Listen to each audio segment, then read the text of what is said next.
we will have to see what happens when we actually get started here.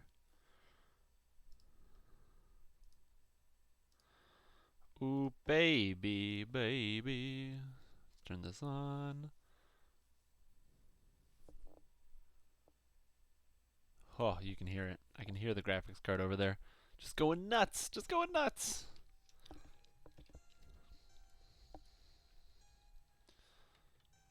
Everything's still loading, so we don't have anything consistent. Oh, the loading. Everything's loaded. I'm streaming. Things seems to be working out just fine. Hey, what's going on, man? How are you doing? Hey everybody. Welcome to the Strimstream. We're a little bit late today. I spent a good 6 hours fucking about with a computer. Pardon my language. I don't know computers that well. Or at least I don't know computers as well as I thought I did. So right next to me, I have a computer. Oh, you can see it inside because I'm not done screwing around with it. But for now, it's fine like that. And we're going to be playing some video games. I'm going to show off a couple cool things. If you look on one, you're going to see right away is that the detail should be a lot higher here. We're streaming at 60 frames per second. And it's going to be great. And, ooh, we're going to see how hot this machine gets. Well, it's not that hot right now, so it should be fine. But yeah, cool stuff. If you look on the side of the screen, you're going to notice that I have this frame rate right here. So my frame rate's at 160. And my quality's on ultra high.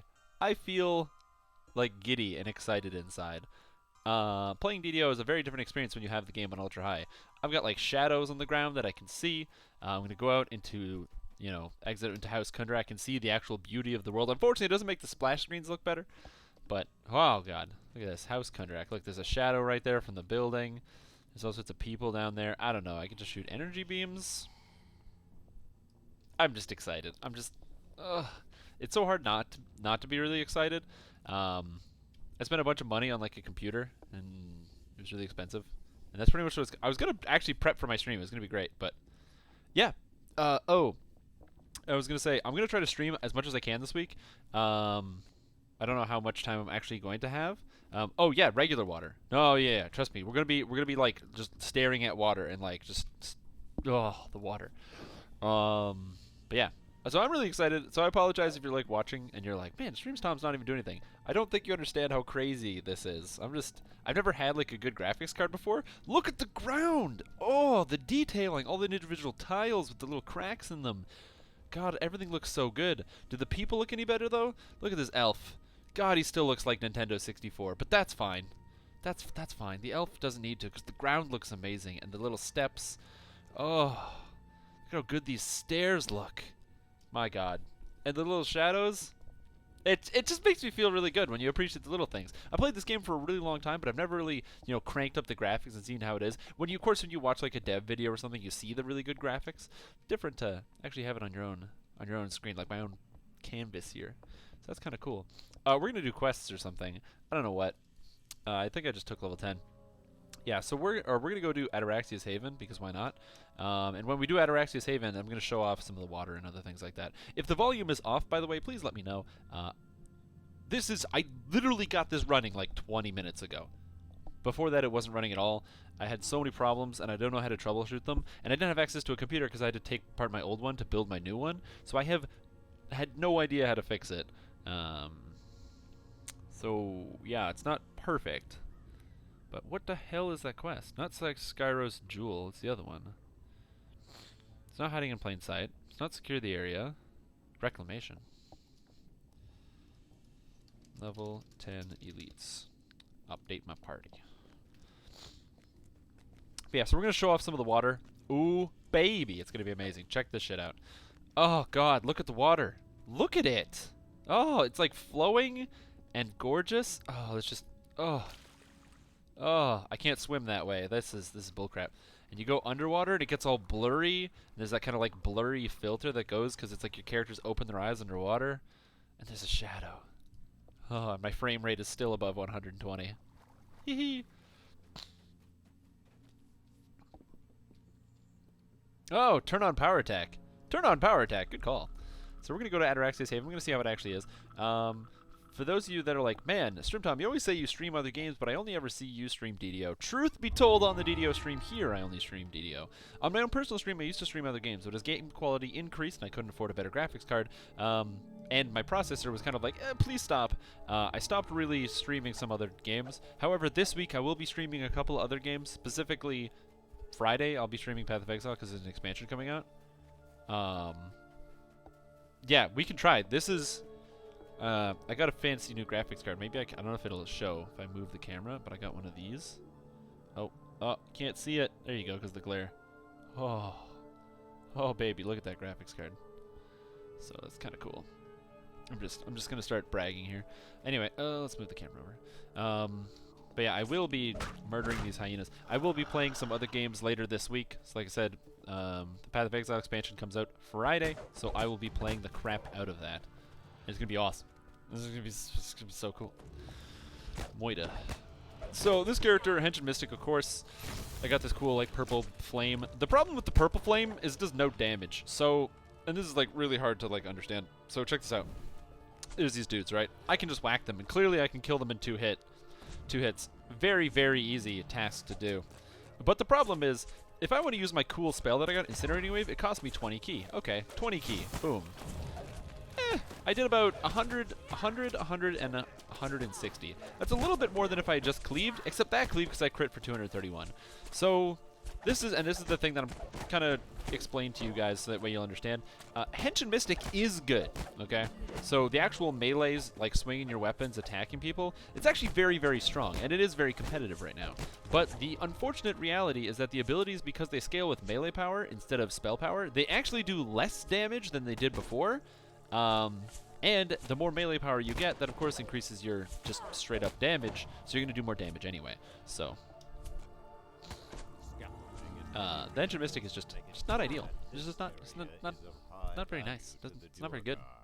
Well, it's not very good when it comes to just the straight up spells and stuff that you get.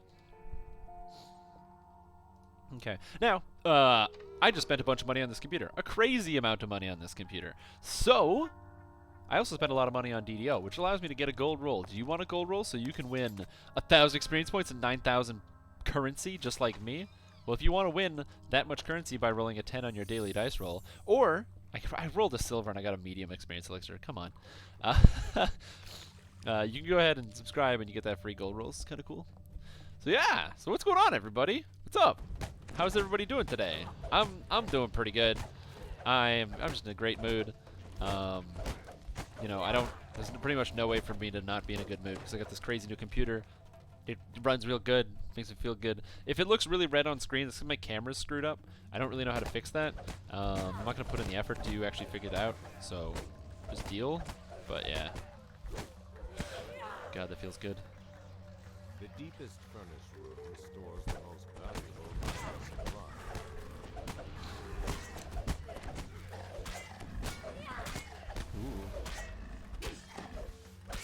I can't tell if the volume is like really loud with the game. I don't know. How long will I be streaming? I don't know, until I like run out of energy. Hold on. Actually, let's see. I said until I ran out of energy, didn't I? Yeah. Oh, screw you, adamantine defenders. I have an adamantine quarterstaff. Screw you. How long am I going to be streaming today? Let's see. Energy drink.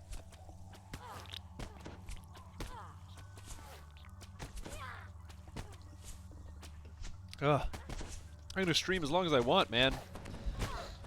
That's how long we're streaming today. I just like the fact that these archers were just like nailing me with shots. Oh, hey, welcome. And I was just standing there taking it while I was drinking an energy drink. Oh, man. Whoa. So I have no clue how long I'm gonna be playing this game today, but probably a decent enough time. We unfortunately started a little bit late, but does it look better than normal? Because the one thing I did do, I didn't take a lot of time to screw with a lot of other stuff. If it sounds horrible, if the sound is really off, that's not my problem.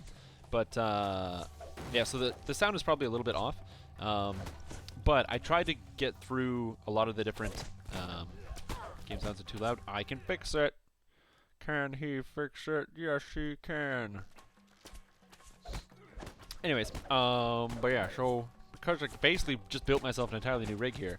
I went through OBS's settings, made sure everything was set up so it's got the absolute best and most crisp quality. I'm really, really working my processor, because that's the idea here. I want my processor to work really hard. I just brought a brand new one.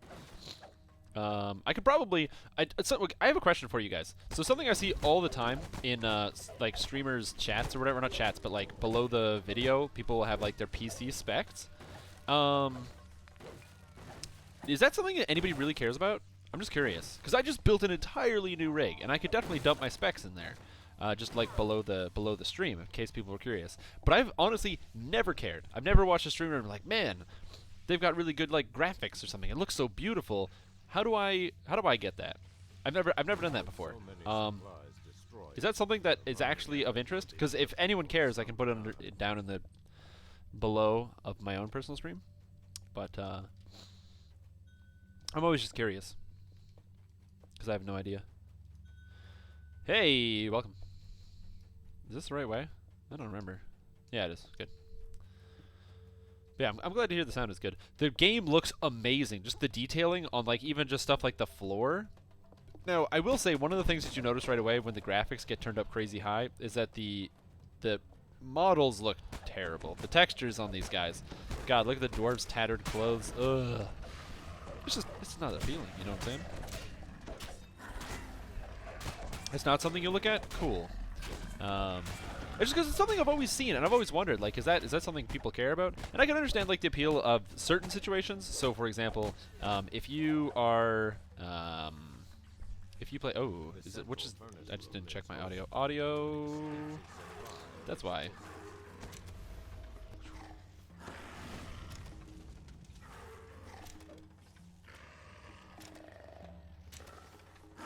Hey, sorry, I didn't realize my microphone wasn't working.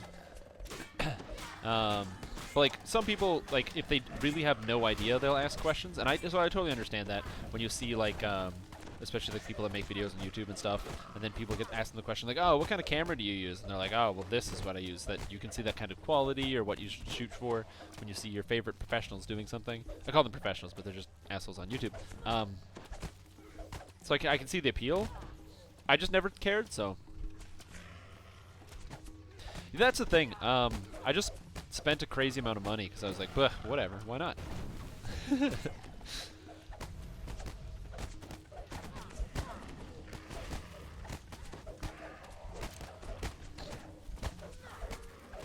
Yeah. Like.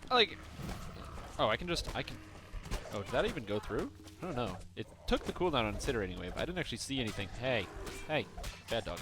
I didn't actually see anything go through. But yeah, we are on Ataraxia's Haven. We're doing Reclamation right now. Right, by me, I mean just me. But yeah, so I'm gonna be totally honest. I'm really, really hyped to play this game right now, and pretty much all my games. This past little bit, I haven't been streaming that much because just like every other week, I work a lot. So I've been working quite a bit recently. I pulled in a 60-hour week last week. Next week I have another 60-hour week. Oh baby, I love 60-hour weeks. It just makes me feel good, you know. Makes me feel good, fucking great. So I'm gonna be doing more of that. But I'm gonna try to stream more around Christmas time.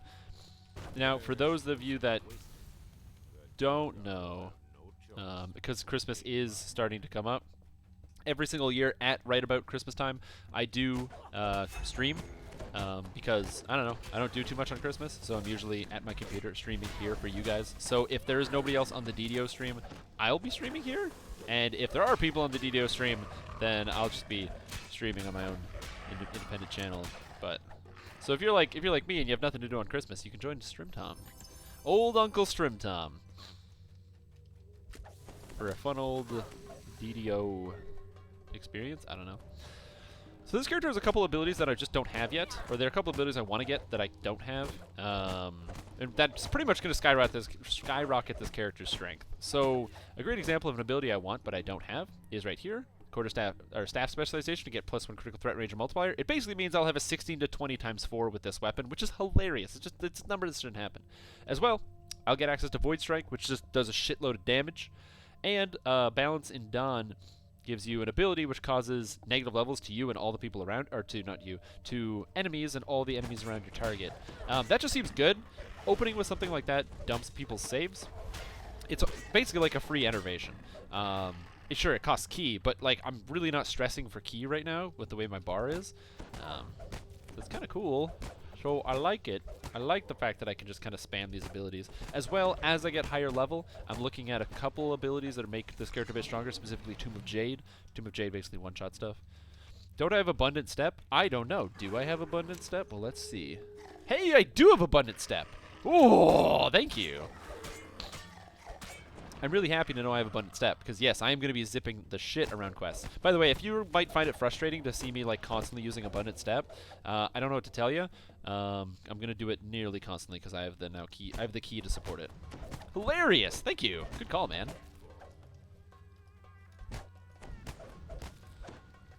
Hey, die. Now, you might think that I'm in fire stance to actually be picking this up. Like, I'm in fire stance to have so much key. I'm actually not in fire stance at all. I'm in ocean stance. Ocean stance is really, really good because it gives me more wisdom, which increases the DCs of all my abilities, more specifically the key abilities. Yeah, man. Oh.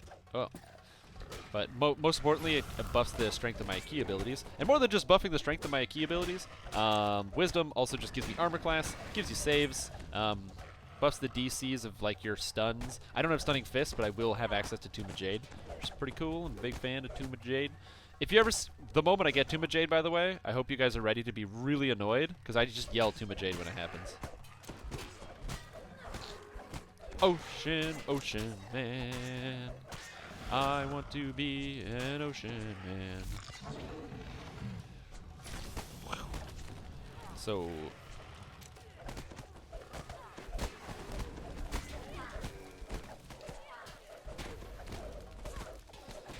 Oh, I got knocked over. Goddamn. And I'm at 20 stacks of vulnerability. That's a bad thing.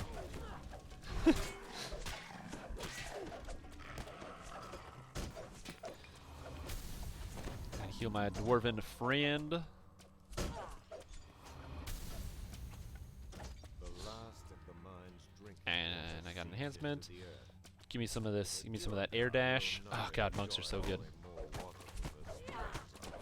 Oh no. I can't even kill these guys though. They die too fast. I can't even use my special abilities. It's kind of cool, this character, because I crit for so hard with a two-hander. Generally, with two-handers, you crit really, really hard. Think of things like great axes, but you don't crit quite as often, which is one of the benefits of having either one weapon, so like sword and board, single weapon fighting, or dual wielding. You hit much more frequently, so you're going to crit much more frequently, and it makes those weapons that kind of give you a better critical threat range, a little bit stronger, because the increased frequency of hits. In general, you want multiplier because multiplier has the chance to kind of eliminate larger enemies immediately, whereas the small hits doesn't. Next to your physical light button, it seems to be working on Skellies. I can even Tomb of Jade things with it. Cursor wasn't working. It depends. Oh, look how beautiful this world looks. It's so blurry. Oh, it's so cool. Sorry, I'm really excited. What was it talking about? Ooh. But yeah, oh, you're using this one? Smite Tainted Creature? Smite Tainted Creature is pretty good. I don't think it works, though. As far as I can tell. Like, sometimes it just... Whoa! Dismissing Strike. God, I'm so good. But yeah, I'm not sure if if that actually works. Because I haven't seen Smite Tainted Creature to actually work. Like, I've seen it, like, not do any extra damage. So I have no idea. I don't use it that often, honestly, because I just haven't seen it work that well. I'm gonna heal myself just a little bit. Woo. It'll be really nice when I actually have some good devotion items, as opposed to, I don't even know if I have a devotion item right now.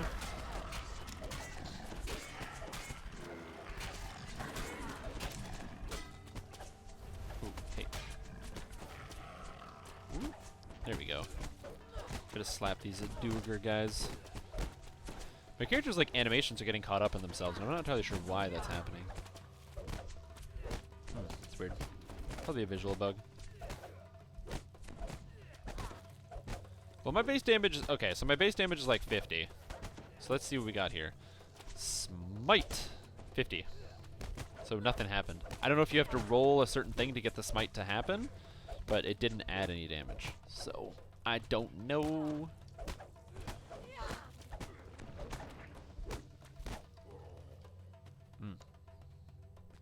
Where's the foreman? Oh, he just never came down. He's just like chilling up here. He doesn't give a shit. He's like, yeah, I could fight you, but whatever.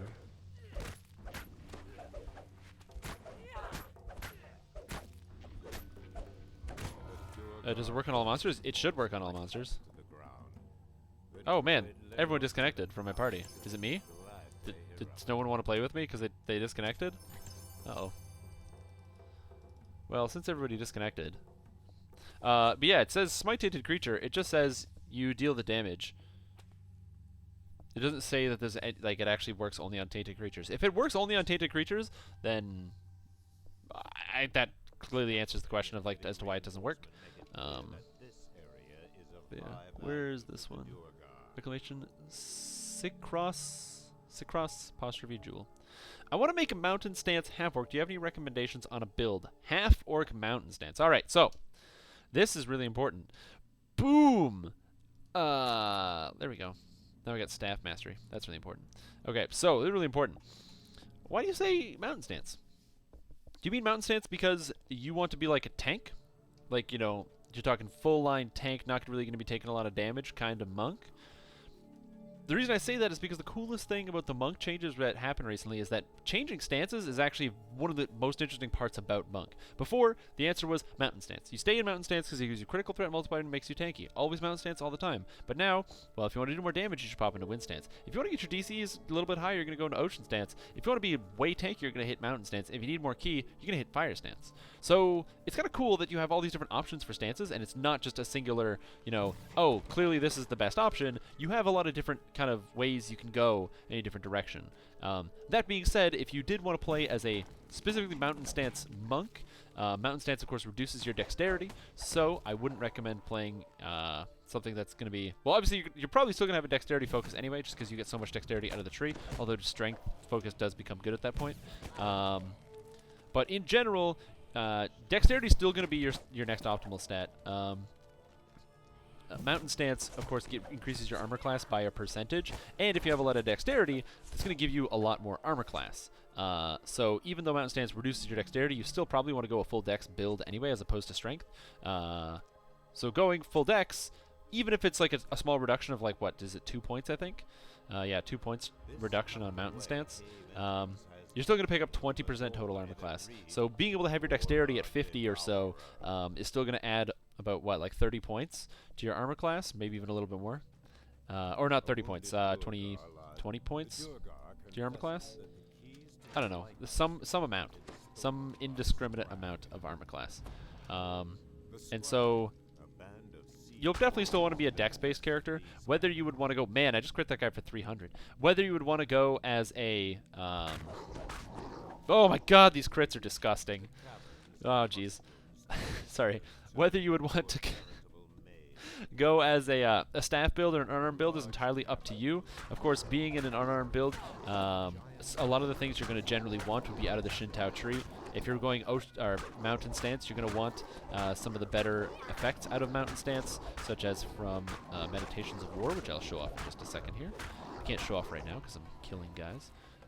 But you can pick up Meditation of War here, which makes your mountain stance give you 3% to your maximum hit points and 10 more physical resistance rating. Since you're going to be going top of Shintao, you might as well go unarmed as well to pick up things like Empty-Handed Mastery and Kukendo. Kukendo being an extremely good stun because it's ranged and costs basically nothing. So it's hilarious and terribly balanced ability, which is why monks are really good right now, by the way. If you're like, man, I don't know if I want to play a monk. I heard they're not very good. No, they are good. Go play one. And Kukendo people. Just give them the old Kukendo. Just.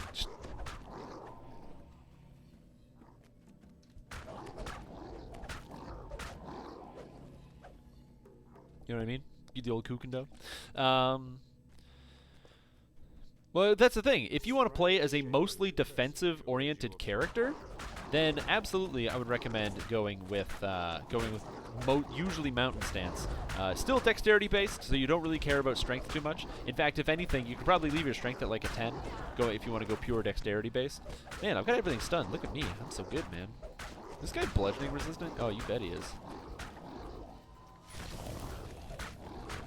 But if you want to go more defensive, stay in mountain stance, dump your strength, you don't really need it. Make sure you take all of the 2-weapon fighting feats, because hand wraps count as 2-weapon fighting, so you want to make sure your dexterity can get up to starting at least at a 15 at level 1, and ideally getting all the way up to 17 by the time you hit level 9. So if you did start with a 15, that would be fine. And then having all the 2-weapon fighting feats, and then of course being a dexterity focused and based character is going to give you more armor class overall, make you a lot more defensive. So a lot of people don't really put a lot of stock in armor class, but I'll tell you something, having 60 armor class right now, I don't really take any damage. 60 armor class plus 20% dodge. You'd have even more if you were in mountain stance focus on a character like that. So you'd kind of have a split between wisdom, constitution, and dexterity. Your strength, you'd leave it at as a 10, and your intelligence and charisma, of course, would stay at a 6. You don't really need intelligence that much. Oh, I'm being messaged on Skype. I should... Oh, it's coming from my headset. No one can hear it anyway. Ha! Later, trolls! Suckers! No worries, man. So yeah, 2-weapon fighting, unarmed, dexterity-based, lots of damage, and you still want to keep your wisdom pretty high. Your wisdom's going to give you access to incredible abilities, like I said, like Tomb of Jade and Kukendo. Really, really good abilities. Kukendo just being a ranged stun. Now, the thing that you really want to get in a perfect world, this is where you have to kind of make your split, depending on how much melee power you can get. So, generally, you'd go mostly in Shintao, with a little bit in a Ninja Spy, because these 2 cores here is what gives you dexterity to hit and damage, so you can be a pure dex-based monk, and you don't need strength. So you do need to take these 2 abilities out of a Ninja Spy here. As well, the important things at the bottom of Ninja Spy, you've got Acrobatic, which gives you a 3% dodge, which is really good. You've got Action Boost melee power for just an action boost. And you have Agility, which gives you maximum dodge bonus. All of those things are very good. Very low-hanging fruit. Henshin Mystic, of course, doesn't really give you a whole lot, but each of these cores gives 10 melee power. It's super easy just to get the first 2 cores for 20 melee power, and every single person that's playing a monk. In fact, ideally you want to go for 3, because that's an 11-point investment for 30 melee power. There's nothing like that in the whole game. Just put 11 points in here. The thing is, this is really good, No Mercy right here. Because you can stun so many targets, No Mercy allows you to deal 30% extra damage to the helpless. If you're unarmed, it gives you Stunning Fist, Tomb of Jade, and Kukendo, all as 3 abilities that stun targets when you hit them. Or stun targets, just like with a save. Assuming your DCs are pretty high, they're all monk level plus wisdom plus stunning bonuses. You can just kind of rock the hell out of them. No, because Weapon Finesse doesn't give dex to damage. Weapon Finesse allows you to use your dexterity to hit, not to damage. However, Ninja Spy circumvents the whole thing by putting 1 point here to give your dexterity to hit, and then another point here to get dexterity to damage. Unfortunately, Weapon Finesse does not work like that. Enhancements kind of gotten rid of the need for Weapon Finesse. Weapon Finesse was like important in 3.5 when you played as like a rogue or something, and you did your damage through sneak attacks, but really at the end of the day, the damage isn't really important. It was more about just the aspect of play. You know, you don't take Weapon Finesse if you're planning on doing a very high amount of damage. You take Weapon Finesse if your plan is just to hit the target. Maybe, you know, you're playing a rogue and you do and you just want to get your sneak attacks in and things like that. You want to just be able to hit as often as you can, regardless of the amount of damage you do, because you're going to be adding that extra damage. Kaboom! Okay, that's good. It's useful there. I'll tell you that much.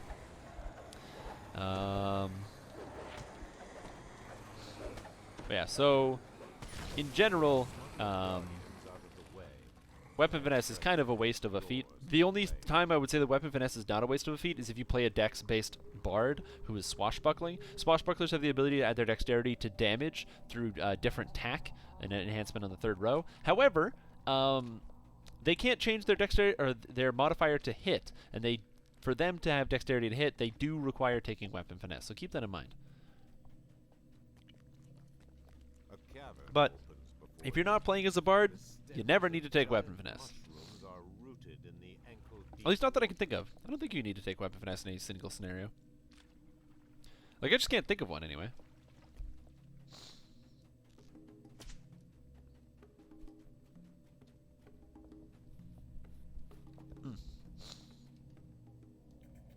Hey, troll. But yeah, if you really want to get into Monk, Monk is so good right now, man. Everybody loves Monk. I can't really think of anybody that. Whoa, those shadows arrived late. I can't really think of anybody that's kind of disappointed with the performance of Monk. You know, sure, there definitely is the very valid complaint about the attack range. Fortunately, Turbine's fixed it internally, and it's going to come in a patch later. But it is a little bit slower with unarmed. So if you're playing a brand new Monk, you probably won't notice, and you'll just get used to it. But if you have been playing Monk for a long time, it's going to like get in your head, and it's going to play with your mind.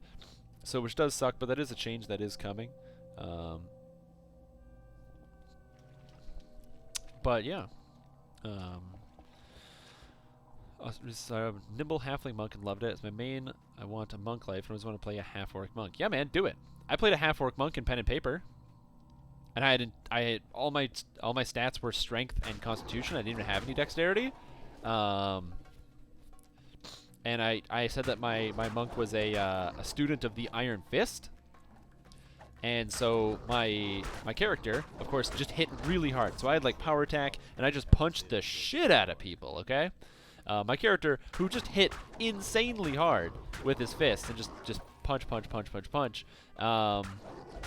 He was, as part of his ritual, because he was, you know, a member of the Iron Fist monks, he had to prove that his fists were in fact iron. And at the beginning of every day, before he would get into any form of combat, he would have to break something solid with his fist. That was part of his ritual. It was his code of law that to prove his fist of iron, he had to break something with his fist. And it was hilarious because when you run into situations where like it's like, oh, you wake up in the morning, but you're like in a town and you have to break something with your fist, it can always become problematic. But it's pretty much he won't turn to violence or use his power until he had broken something with his fist. It was a really fun character. I really enjoyed playing it. And that's one of the cool things about pen and paper D&D that you can't really do in DDO is the kind of the role-playing aspect. It is one of the most exciting parts of D&D is the role-playing aspect, but you're kind of limited on what you can do just because DDO lets you role-play if you're playing with other people, but not by yourself. Hey, have a good night, Andy. It's glad you could tune in. Sorry for starting late, but we're going to be going a little bit later to compensate. So. But it's like, just roleplay is just one of the most fun parts. As an example, I'm currently playing in a 5th edition game where I am playing as a Tiefling Rogue, and I'm having a lot of fun.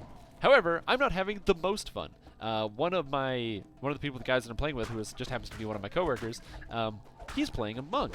Now, 5th edition is interesting because everything is really poorly written. If you've ever read the rulebook, it's really poorly written, and there's a lot of like stuff that you have to kind of decipher on your own. So instead of like actually having a rule, it'll like give you an example without really stating a rule, or it'll give you like a story aspect, which makes no sense because it's not a story. Like Dungeons & Dragons isn't a story. You write your own story, right? But anyway, it's really interesting the way it's written. But as far as we can tell, you don't really need to be lawful to be a monk, which sounds terrible, right? Like, what do you mean you don't need to be lawful to be a monk? But apparently in 5th edition, they don't care anymore. You can just be whatever you want. So we decided that that makes no sense. And that pretty much as a monk, it's not that you have to be like studious all the time. You just have to follow a very strict code. As long as you have a strict code of honor, like, because you can almost think of like samurai as like you know, the monks of the East. They wear armor and they have swords and stuff, but they're focused. They have a very strict set of rules and guidelines that kind of dictates the way that they act. And so, yeah, it was going to be a great idea. And so my friend, you know, he's playing a monk, and he's trying to figure out what his strict code is going to be. Now, we all roll out our stats, and he's playing a dwarven monk, and his stats come out kind of bad. He rolls a 7 and a 9. Now, he doesn't know what to do with the stats, but he decides he's going to allocate the 9 into his charisma, and the 7 into his intelligence. So he's not quite he's not quite that smart. He's kind of dumb. He's really strong, though. He's strong, he's nimble, he's wise, but he's not very personable. He's not very smart. So he had to make a character that was not very personable and not very smart. So he decided that his character, of course, is going to be a very, very spoiled rich kid. Extremely spoiled rich kid, came from a rich dwarven family, but decided to break off and find his own path. And he follows a very extremely strict code of honor. The bro code. His monk is a bro. He's a dude bromancer. And he is very strict about the bro code, you know, so all the stuff, you know, the bros before hoes and everything, and, you know, he tries to ice party members, things like that. And man, you better believe it, the moment he misses, it's just like You know, he'll miss, and then the DM will be like, okay, you missed. And he'll be like, Be hidden bro, within. no, bro, I totally hit. Bro, I hit. Like, I didn't miss. I hit. Bro, come on. Look at the number. And it's, my DM finds it extremely irritating. I love it. I think it's hilarious. Um, at what feats do you recommend? And I usually take on Iron Fist enhancement. Okay, feats I recommend: two-weapon fighting, improved two-weapon fighting, greater two-weapon fighting, weapon focus bludgeoning, improved critical bludgeoning, dodge, mobility.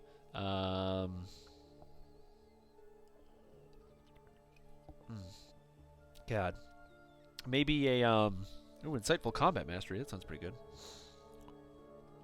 Oh, goddamn. Yeah, I finally did it. I know. Yeah, dodge, mobility, combat mastery. Oh, I don't know. Other abilities? The problem is I don't have these things keybound, so I have to quickly do the click, and it's like disgusting. But yeah, so those are the feats I kind of recommend right away. Are there any other good quests at level 10? Like, what the hell? Tempest Spine, I guess, is kind of good. What's my intelligence? I don't know if I can solo Tempest Spine. You need a 20 intelligence or 24? Or is it 22? I'm gonna Google it. Tempest Spine DDO. You need intelligence of 18 and strength of 20. Well, my strength is more than 20. I need intelligence of 18. Okay, sounds good. So, if we're going to solo Tempest Spine, which we are about to do right now, we are going to solo Tempest Spine. If you're playing as a half orc monk, or if you want to be in the Iron Fist monk that I described, just so you know, that is I played that in a pen and paper game, not in Dungeons and Dragons Online. If you want to play Dungeons and Dragons Online, you can play a strength-based monk. It's just not going to be mathematically as good. You will do mathematically worse. However, you can do it if that is what you'd like to do. And by you can do it, I mean you just have to change your build a little bit. You can swing in power attack. Power attack reduces your chance to hit, which is generally not ideal. But it does give you a little bit of extra damage, and if you're attacking with two fists, of course, attacking very quickly. I'm in the wrong building. I'm not used to this airship. But yeah, so it can give you differing results. Man, look at all these staffs. Just make sure I don't throw away one of the staffs I actually want. Ooh, that's pretty good. Oh, Con 5, Natural Armor 5, Insightful Tumble 4? Where's this belt? Hardy Belt of something. Where's my Con 5? Give me that Con 5. Oh. Wait. My health went down a little bit, but that's fine. I got Natural Armor 5, and I have Insightful Tumble. That's what I'm talking about. Gloves of something. Statistics, selling items. I don't think I want that. Do I want this? No. This looks like a good item. Healing Lore of Devotion. Damn.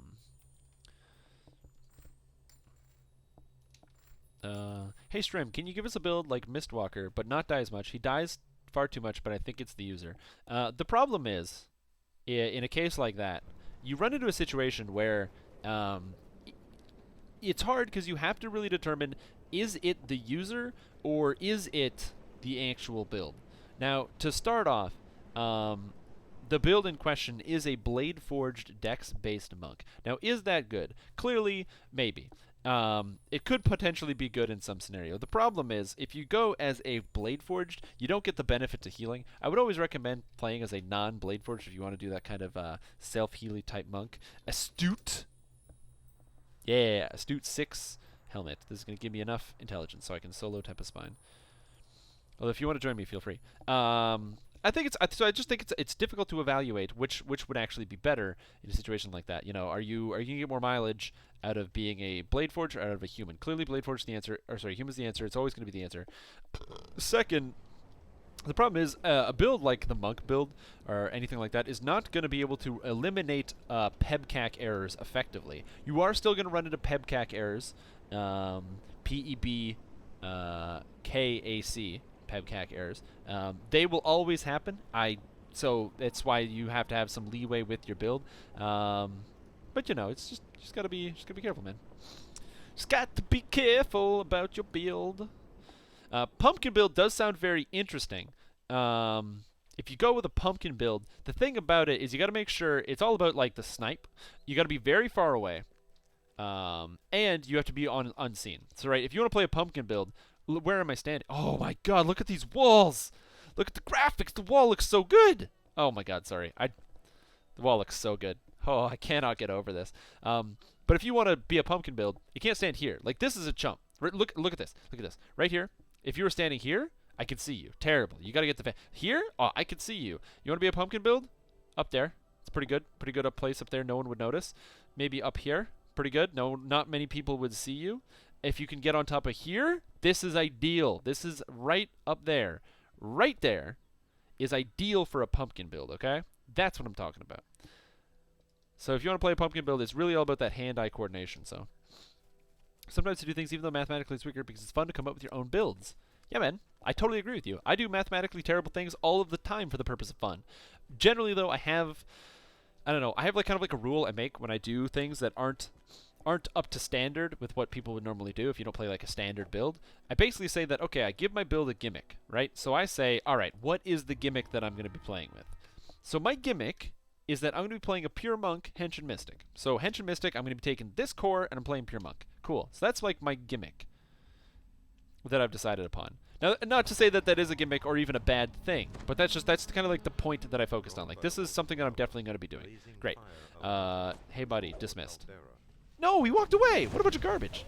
Anyway, I pick like a gimmick or something that I think is going to be like kind of either one of the hardest parts. Ooh, Tomb of Jade. One of the hardest parts of my character, or something I want to build around, and then try to see and maximize that ability or effect. So, as an example, when the gnome first came out, I decided I wanted to make a character that put as many points as humanly possible into the gnome enhancement tree. So I basically took almost everything in the gnome enhancement tree. Hey, welcome. Oh, I clicked the wrong thing. I basically took every single thing in the gnome enhancement tree. Welcome. In an effort to see how good it was. However, I needed to play a class that at the time had really bad enhancement trees. The class that had one of the worst enhancement trees at the time of playing, this is important, was Fighter. Kensei had yet to be updated, so it was complete garbage. Stalwart Defender was really lackluster, and Vanguard can only be strength-based because shields can only scale off of strength. So, of course, because gnomes get intelligence, and we're very high intelligence characters, I decided to play a intelligence-based dual-wielding Kensei. No. Now, obviously, you can see right away, and you can even hear in the sound of my voice, like, that's not ideal. There's no way that a dual-wielding gnome Kensei, who's intelligence-based and uses intelligence to hit damage out of the Harper tree, would even be remotely good. It was kind of interesting. The gnome tree brings a lot of its own accord, and it's kind of taught me a lot about some of the benefits of the gnome enhancement tree. It's one of the reasons why I recommended to somebody to play as a gnome monk, and I definitely highly recommend it. Gnome, of course, very low-hanging fruit, gets a lot of use magic device, which is kind of hard to get as a monk. On top of that, picks up a bunch of free dodge chance, which is pretty good. Welcome, we're inside already. But yeah, picks up a bunch of free dodge chance, which is, of course, really good. And Blur for only 1 enhancement point. For about 8 enhancement points, as well as you take the Dragon Mark, which you can do on a monk, you're going to be picking up, like, what is it? You're going to get the shield, be able to cast shield as a spell-like ability, so you can completely ignore magic missiles. You're going to get +5 to use magic device, and you're going to be picking up 3% dodge chance, as well as, is it more? I think it's actually 7 to use magic device, as well as being blurry at all times. I'm telling you, man. Ooh, good stuff. Elite? Yeah, of course. I only do Elite. Yeah, Elite. Do I have any videos of that gnome build? Yeah, they're probably lost in the ether some way back there. Now, bear in mind, if you were to do something like that again, it would absolutely be good, and you would be successful. Hey, welcome. Because the Kensei tree has been significantly updated since then, and Kensei is actually just really good right now, it would be a fairly strong build. Would it be amazing? Of course, because you'd be intelligence-based, you get know the angles, you'd be dual-wielding, and you'd have a lot of points in the gnome tree. I don't know, it'd be probably pretty good, I figure. But yeah, don't let your builds be dreams. If you want to try something, just fucking do it. Just go for it. Just make the character and do it. Don't let anyone tell you not to or slow you down. How do I kill both these guys at the same time?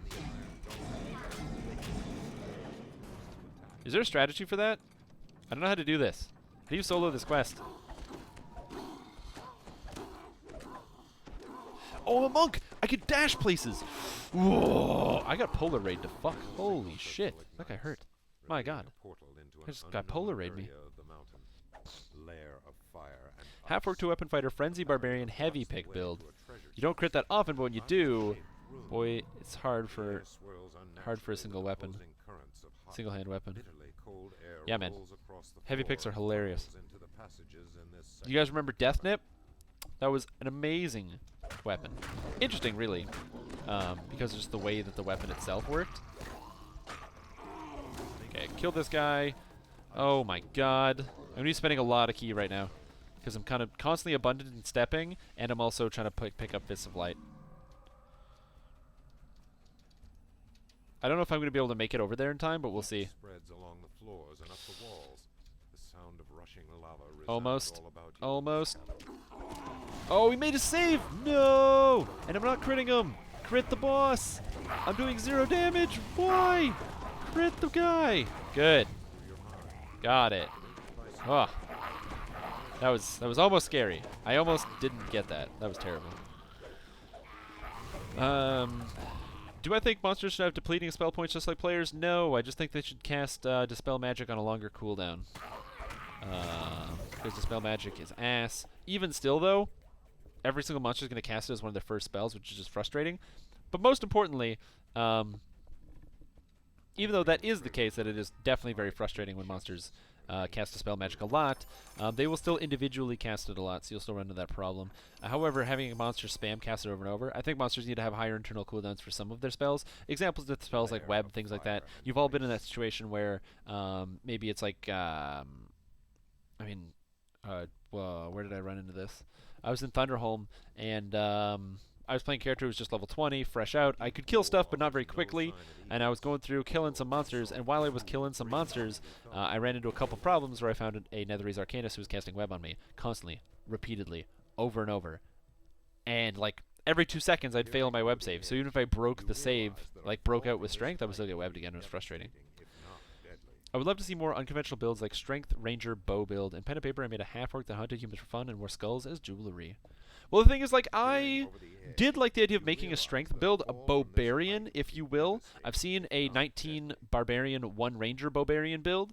I'm just not too sure on the concept. If I can't visualize it or come up with, like, a good feeling build for it, I don't generally like to try it. I don't like to do it kind of like, just kind of like get a build and then run with it. I like to have some kind of planning ahead of time.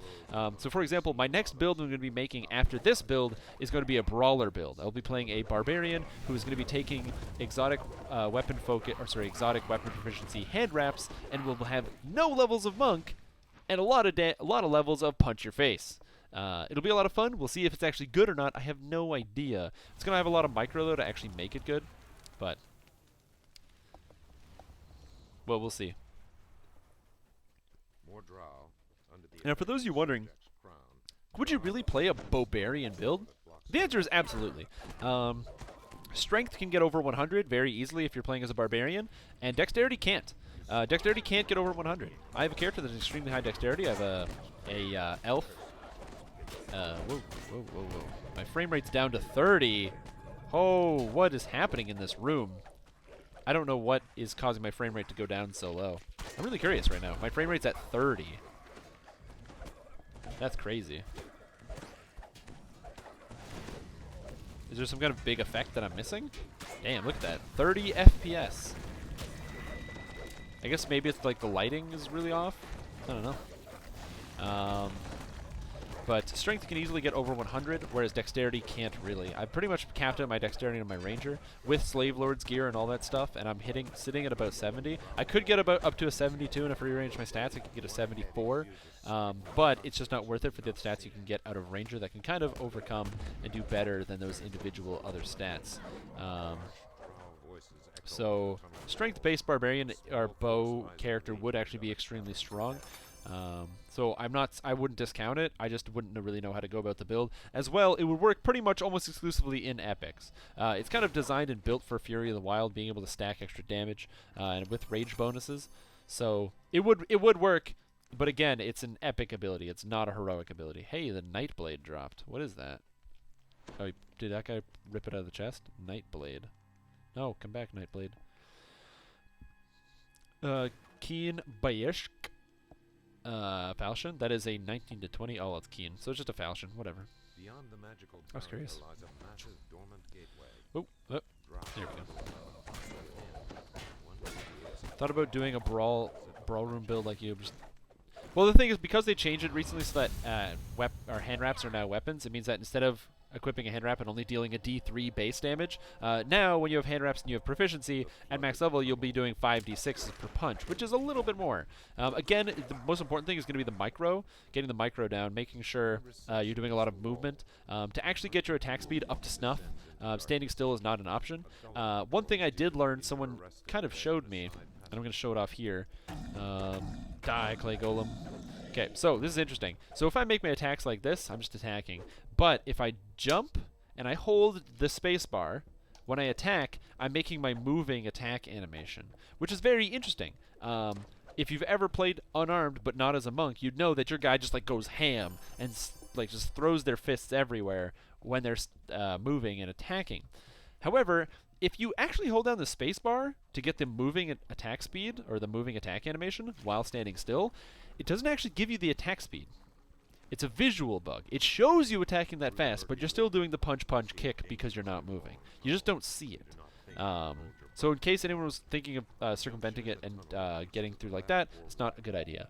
water extends to the ceiling of the tunnel, showing no signs of where you may draw a breath. Light filters through a hole in the roof of the tunnel. Hey, Golem, Clay Golem. Ow, he cursed me, that bastard.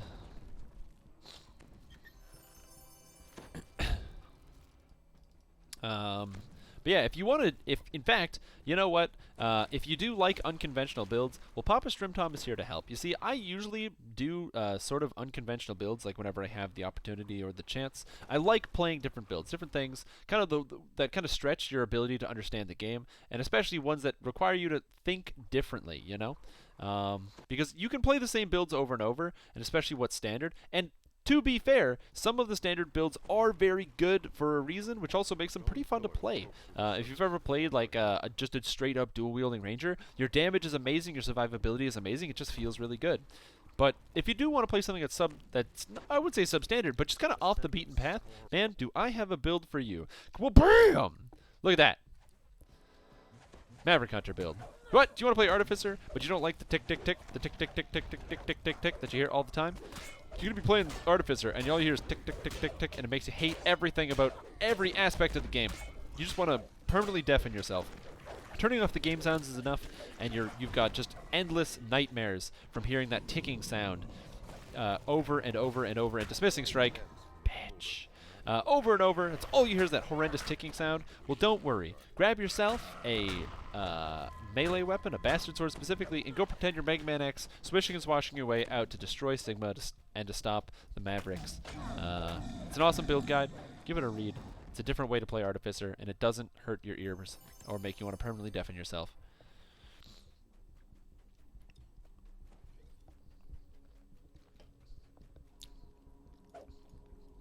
Now you're making me think that if I made a brawler build, and it was actually pretty good.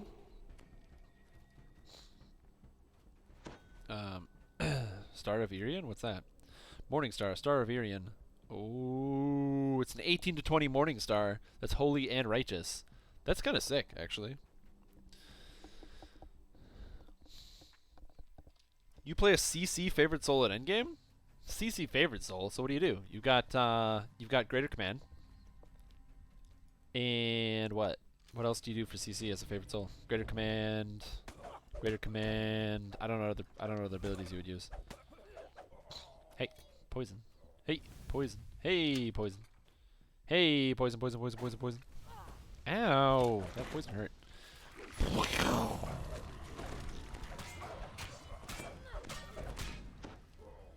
Cold wind howls through the cavern opening. The thin, icy air makes breathing difficult. But yeah, now I'm thinking about the barbarian build. I think I would probably call it Brawl Room Blitz. I think that'd be hilarious. No, it's locked! Oh god, what do I do? No one in my party is a rogue. There's actually a way to get through areas when you don't have a rogue. Pay to win, pay to win. We're gonna pay to win. Buy 10 bells for 240 points, no problem. I got lots. Click on the door. Whoop! Boom! Look at that. That's how you get through. Gotta pay to win. Oh, Soundburst, of course. Yep, Soundburst is great. Burst of Glacial Wrath, also very good. They scale conveniently off of the same thing. So if you have a heightened Soundburst and a Burst of Glacial Wrath, it's pretty good.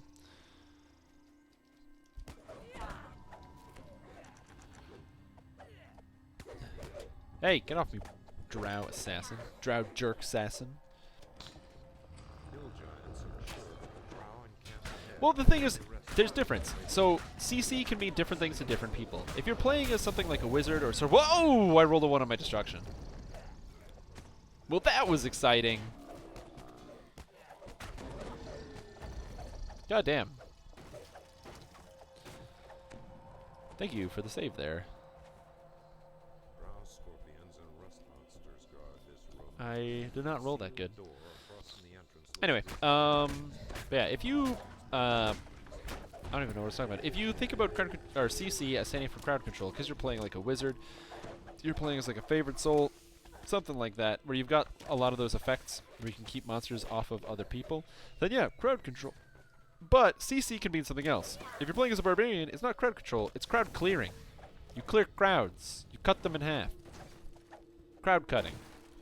Crowd, I don't know, crowd something.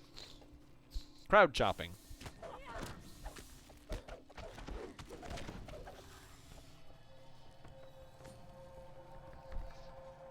It's not crowd control.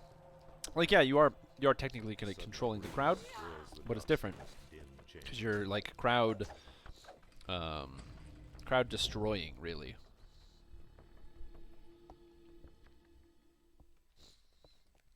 Crowd culling. I like it.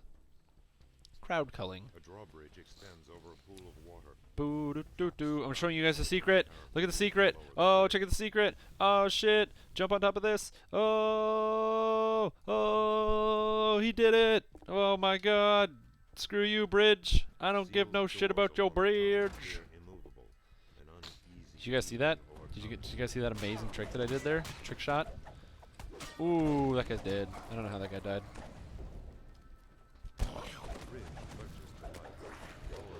Man, this guy's like just cast Dispel Magic constantly. It's so annoying. My god. My god. Also, in theory, if I had like a Death Ward item or Death Block or whatever, I wouldn't have died. And before you say, but Strimstream, don't you have a potion that's like not on cooldown of Eternal Death Ward? Yeah, I do. But it just got Dispel Magic off of me. Like literally the moment I drank it, it's already got Dispel Magic. My god. There's a lot of people doing Drow Warlock. What bothers me is the do Sonic when Sonic damage is scaled with performs. My question is, why Drow favor? I'm confused by your question. What bothers me is the do Sonic. Is they do Sonic when Sonic damage is scaled with perform?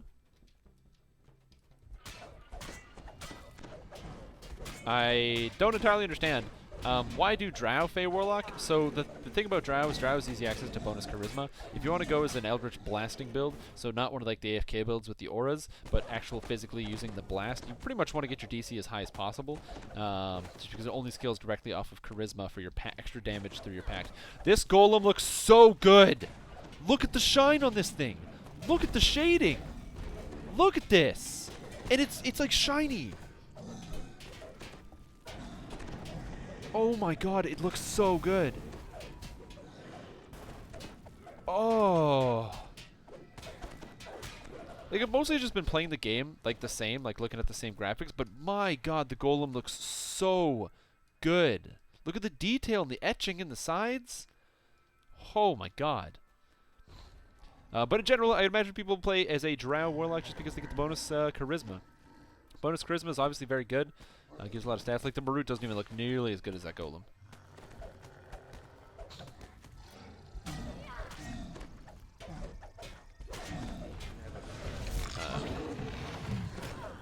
So the thing about Sonic build that's really important to remember is that Sonic damage basically ignores any form of damage reduction.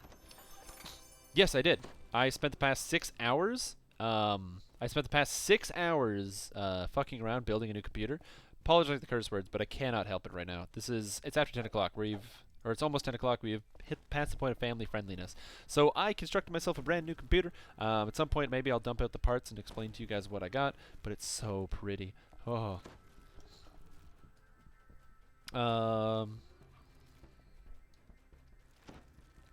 Right, but I have a question for you. Can you think of 5 monsters that are immune to fire damage? I can immediately. Devils. Devils are completely immune to fire damage. Fire elementals. Fire mephits. Fire giants. And iron golems. 5 monsters. Great. Immune to fire damage. Even worse, they could even be like healed by fire damage. Terrible concept. Now, let me ask you. Name the total number of monsters that are immune to sonic damage. All of them. Name every single one. And I will wait. And I will wait. And I will wait. And when you cannot name a single one, then you will know why people would like to play Sonic Warlock. It's because you don't have to worry about almost every form of damage reduction. They completely pierce damage reduction, and they ignore it because they don't care. They don't even give a crap about damage reduction. What damage are they going to get reduced, you know? Hey, Beholder. Whoosh! Goodbye. It's not just about the raw damage you can do. Imagine in that fictional scenario, or in the scenario, also the fact that it scales off of charisma for your perform, so it is a little bit higher. Yeah, that's true. Does green damage. Can't go wrong with green damage. Oh my god, the tiles look so much better when lit up, if I'm being totally honest. Sorjak still looks terrible, though. Look at how terrible that guy looks. This guy doesn't even hurt at all. What a kitten. Eh. Oh, the particle effects, they look so good. Oh, this computer. If anybody asks, no, I cannot currently keep it in my pants, so I'm not going to try. And you can't change who I am, so. Okay, so I put one in here. Surgic's power is diminished. Surgic's power is diminished. So yeah, one of the reasons why people go with Sonic is because it completely avoids the damage as well. There's more benefits to going as a Sonic Warlock, right? I don't know what is his DR? I have no idea. I don't know. I'm bypassing it pretty good though.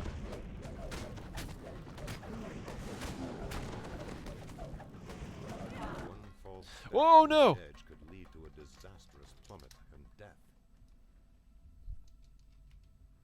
I have max draw distance and I cannot see the ground.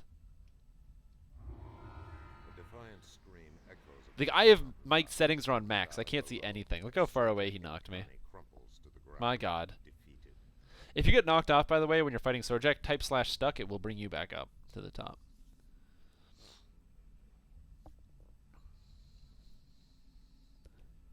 God, this looks good.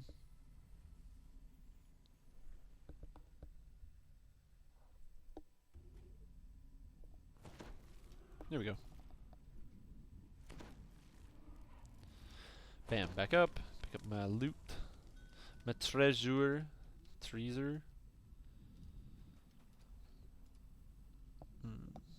Never knew they were actually ghostly. Yeah, I can see that.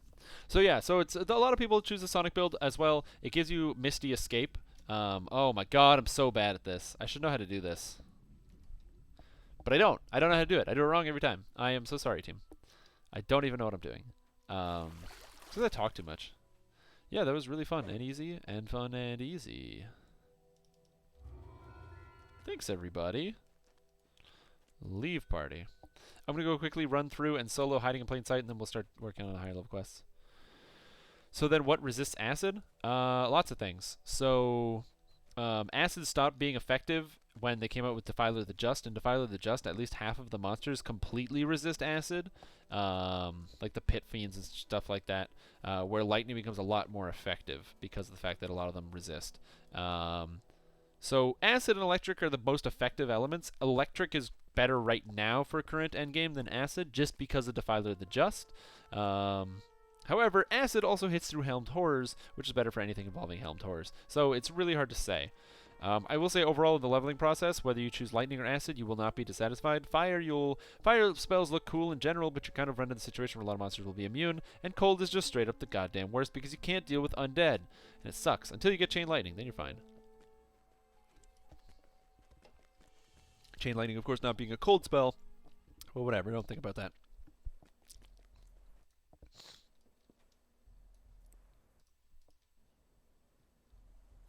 So, running through the harbor with all this water is bringing me down to about 60 frames. 40 frames per second? I've got the reflections in the water. It looks pretty good. Bear in mind, this is while the stream is going. If I turn off the stream, I'll bounce back up. But while streaming, and I'm currently having it, I don't what it is. I think it's at slow right now on my processor or whatever. What's the word that I'm thinking of when you do your output? Yeah, my CPU usage. I'm currently at medium. And we're still rocking 90 FPS. Not bad. Not bad at all. No, you would lose a ton of damage, man. You'd lose a ton of damage. Hey, what's going on with that project? I don't know what you're saying finally about, but you would lose a ton of damage. By losing your 1 level of Warlock, if you're playing as an Eldritch Blast build, the top tier of the Tainted Scholar tree gives you 30% bonus crit damage, 4 charisma, and 1 bonus to your base damage. So if you decided to take 1 bard, you're just like, cool, I'm just going to give up 30% of my critical hit damage. Whatever, that doesn't matter. And I'm going to give up 4 charisma. 4 charisma is not even good. And then you're like, oh, wait. And you're going to be really sad. 1 bard, 19 warlock is terrible by comparison. Why did we take so long to get on today? Well, I was busy. Unfortunately, I had ordered some computer parts from the computer part place, the manufactory. I ordered those parts. They were supposed to arrive on Thursday of last week. They were in my city Thursday of last week. They never got delivered. They were then supposed to get delivered out Friday. They never got delivered. I called up the place. I was really upset because I did pay for 1-day delivery, and I ordered them Wednesday. So it was supposed to be getting there Thursday. They said, oh, we're really sorry. We'll waive the fee for the delivery, and it's going to get to you on... It's going to get to you on whatever the day is, or Monday. And I'm like, well, whatever, fine, I don't get to play with my toy over the weekend. So I wait and wait and wait. Computer parts come in. This is the most amazing thing, okay? So I'm just going to start getting like enraged right now. So I order stuff from the many delivery companies. The delivery company is going to remain unnamed, but they are a Canadian delivery company. They're very disappointing. I'm disappointed in the service and the fact that I didn't get my stuff after 1-day delivery because that is kind of frustrating. However, this is the important thing, and I can understand that there sometimes be delays. I do work in a job that involves deliveries and things, and I know things can get out of coordinated, so it doesn't affect me that much. However, the delivery person did not inform me that they had delivered my products, and this is really important. So I ordered a bunch of stuff, about $1,500 worth of computer parts. So a lot of money worth of stuff. Now, the delivery company in question was supposed to deliver them to my house. I was here. Okay? I was here all day today. I didn't leave. I didn't go anywhere because I was waiting for my computer parts to arrive from the delivery. I have a doorbell. I have a cell phone. The company in question that was delivering all this stuff happens to know my full address because they were going to bring it here. They also happen to know my cell phone number. There is no reason that they would not inform me when my delivery was here or try to get in contact with me. So here I am. At my wonderful home. Whoa! Why am I getting 20 frames right here? What is happening? Weird. Here I am at my wonderful home, trying to pick up, just waiting and waiting and waiting and waiting and waiting, and nothing. I don't hear anything. It's now getting closer to 2 o'clock. I still don't hear anything. I'm getting kind of frustrated and antsy. And then I'm talking to my roommate, and she's about to go to work. So then she, gets up, heads off to work. Which way do I go? Think this way? She gets up and heads off to work. No, it's not this way. And as she leaves through the front door, she goes, oh, your package is here. And, of course, I'm like, I don't understand. I don't even believe her. And I go to the front door. And my package is sitting there on the ground outside my door. Now, I don't understand. I have a doorbell that was never rang. It works. I tested it immediately afterwards. I jumped out and said, oh, my God, maybe my doorbell's broken. No, doorbell is not broken. Doorbell works just fine. But no, it was... The person who delivered the product didn't ring my doorbell. Instead, they left it on the ground. They did not acquire a signature. They didn't check or pay attention or look or anything like that. I was so frustrated and disappointed and made a very quick and immediate call. That's totally unacceptable. And the reason why it's unacceptable is not just because it was my like several like very large expensive product that I had purchased that if anything happened to, oh, well, it just disappeared. Like, oh, they delivered it. Except I was never notified. No one ever gave me a phone call, anything like that. But more importantly, you don't want to know who calls you when they deliver your stuff? Pizza places. The pizza place calls you. They get on the phone, they're like, hey, by the way, buddy, pizza's here, come down, get your pizza, free. The pizza place calls you. Why didn't they call me? Why didn't this big company who is delivering extremely expensive products give me a phone call? Is that a lot to ask? Is it a lot to ask for a phone call? When somebody instead of dumping it on my stupid doorstep? God, that made me frustrated. So I apologize. That's why I was delayed for so long. I got my parts pretty late in the day, and then I spent about 6 hours screwing around with the computer because I'm not really good at that kind of stuff. I don't really know my computer that good. Yeah, it was a learning process. But no, it was not actually Canada Post, surprisingly.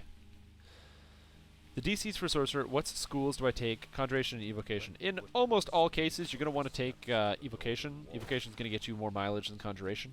Conjuration is essentially only if you're playing as Acid. If you're not playing as Acid, you're taking Evocation. As well, you kind of want to have a secondary. I'd recommend Enchantment. Enchantment's really, really good, so. Judging from the thick cobwebs in the hallway beyond, Mail them a bag of poop and say it's truffles. Oh, man. I'm going to do it like you're supposed to do as a North American, especially as a millennial. I call and complain. That's what I'm going to do. Just call and complain, man. It's the millennial way.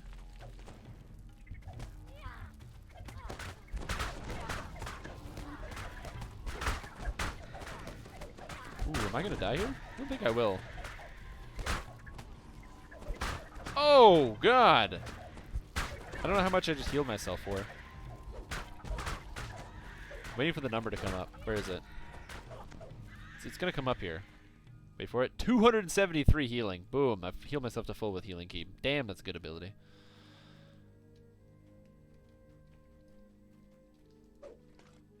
The M word? Millennial. Hey, man. It describes me to a T. Because it just describes my age group. So it works.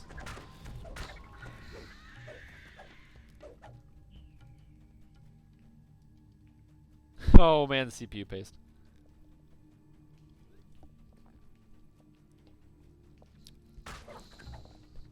Yeah, man. My computer did not. My processor did not require any CPU paste. I just clipped it in place and it was done. It's pretty rad. Very easy, user friendly. Highly recommend it. If you're looking for a great processor, I can only recommend the absolutely wonderful Intel i7 6700K. Ooh, that one's good. Anyone know if Jeff H is on Twitch? I don't know who Jeff H is, so I'm going to say Google it. Then that will tell you. You should throw me a guild invite in Galanda so you can abuse the buffs. Yeah, sure, man. Just send Stramtam a tell with your name, and I will just invite you without asking any questions. Because I don't really care. And in fact, you can rifle through the guild stash and everything, take whatever you want. Good times, man. Good times.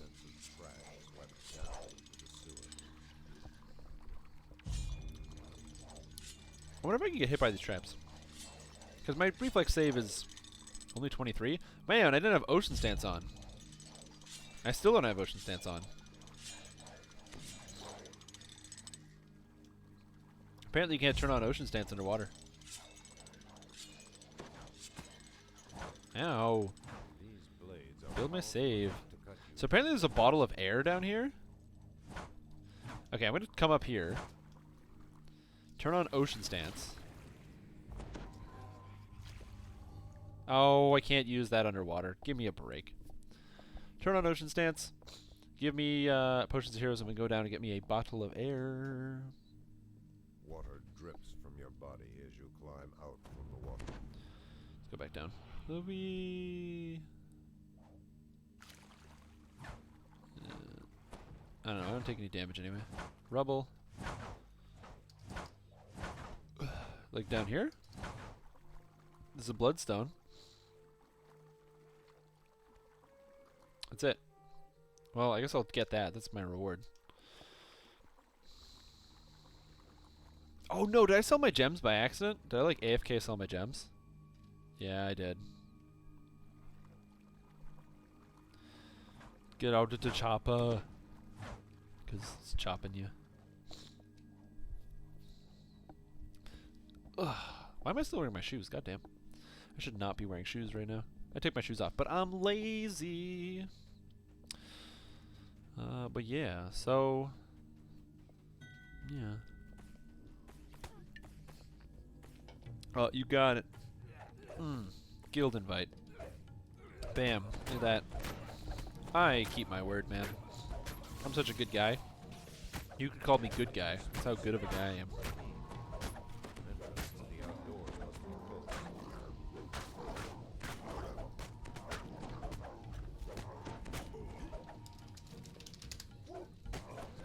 There we go.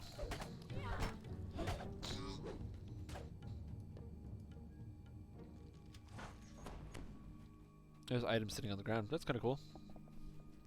Yeah, I did not know that. Cool thing is you can sell the bottle of air for a lot of shards. People will buy that shit for shards.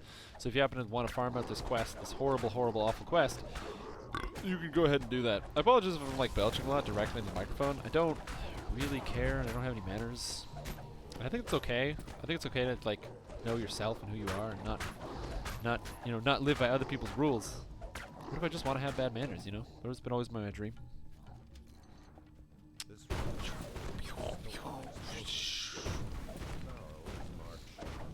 God, I feel like an explosive, explodey monk. Ow! I will say I'm in pain though.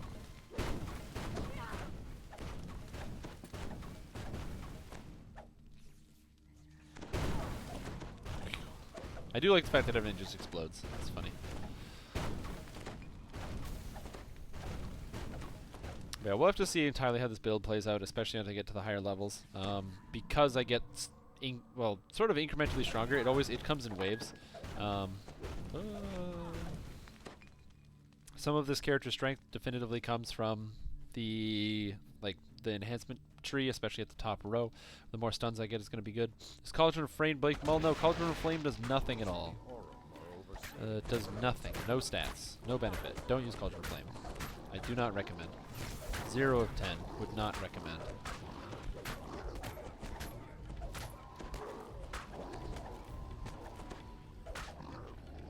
Don't use Cauldron of Flame. It's just a bad ability. That's really the problem with Cauldron of Flame and all the other abilities. Like, I think Cauldron of Flame is fine. It's totally passive damage. Like, the fact that it goes and you don't have to do anything about it is okay. But I just think Cauldron of Flame overall is just not a very great ability. Hey! Let me up the ladder, you jerk.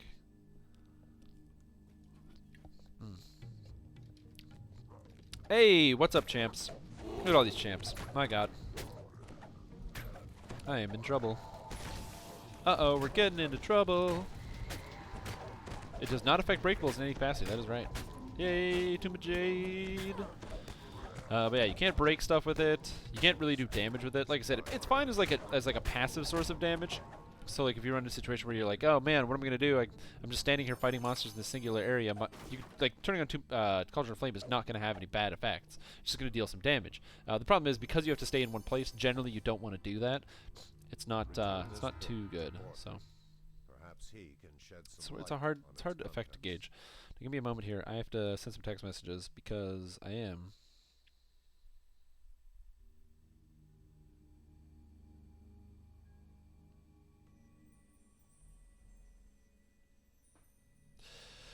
Do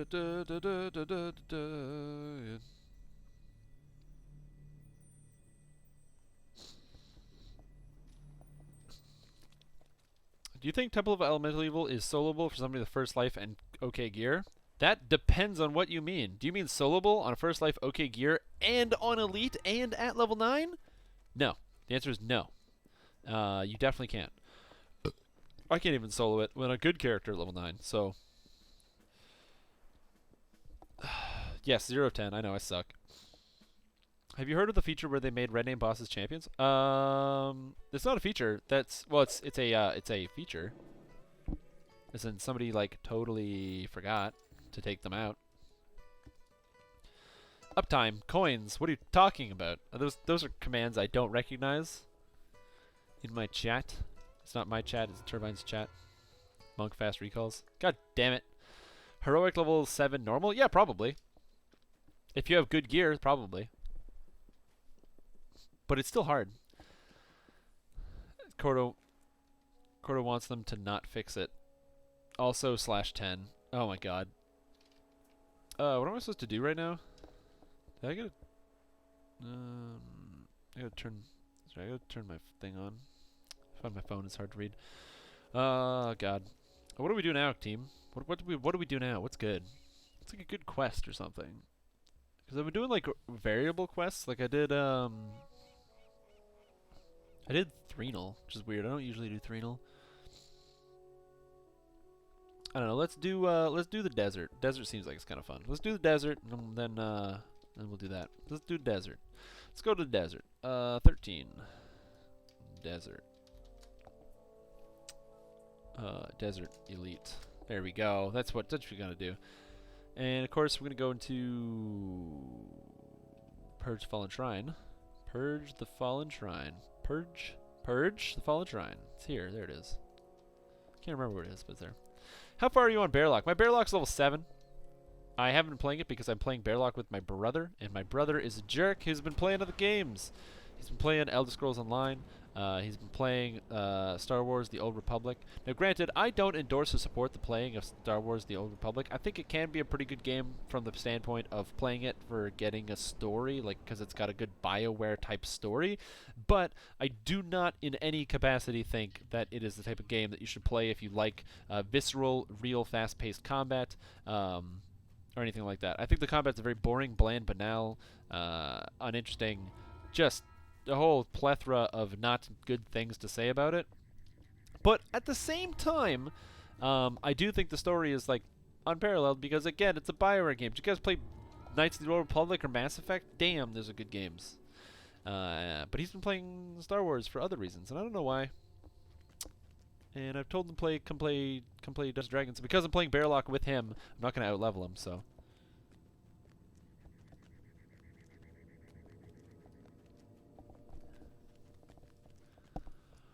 So, I don't know why I went on like a tirade again about another game. I probably shouldn't do that, because I'm like on the DDO stream. But we're doing like a late night stream, so this is going to be like, we're off the cuff, okay, today? Today we're off the cuff. Think of it like this. I'm drunk on power. And a little liquor, but mostly power. The powerful machine that I have behind me, like, it doesn't really make these landscapes look any better, which is kind of disappointing. Like, the wall still looks basically the same as it did before. So I feel like DDO may not be like the perfect game just to kind of show off some of the graphical capability, or at least not the mid-range levels. The end game and the end levels probably will have quite a bit more detail. Talking about things like Thunderholm will definitely have a lot more detail and much higher textures and better resolution. Think about something like, Auguros's Temple. Temple of the Deathworm. That quest would probably be very, very interesting. Have a lot more detail to it. But yeah, today think of it like off the cuff. You know, we're just talking. You know, we're having a good time. It's not gonna be too political over here or anything like that, or diplomatic. We're just gonna talk and have a good time. Everyone's gonna have a good time. If you don't have a good time, get out or stay. I don't really care. I can't tell you what to do. I'm gonna untie my shoes though and take them off. Which I am going to do. So I apologize if you're looking down. Ugh. You get a power so I can take my shoes off faster. I had my shoes on because I was wearing my shoes before and I didn't feel like taking them off. I feel like American, you know. Is like a thing that like Americans like don't take their shoes off? Because I've always assumed that was like an American thing, that like Americans wear their shoes inside. But I don't know. Because I don't wear my shoes inside unless I forget to take them off. You know what? If I'm just,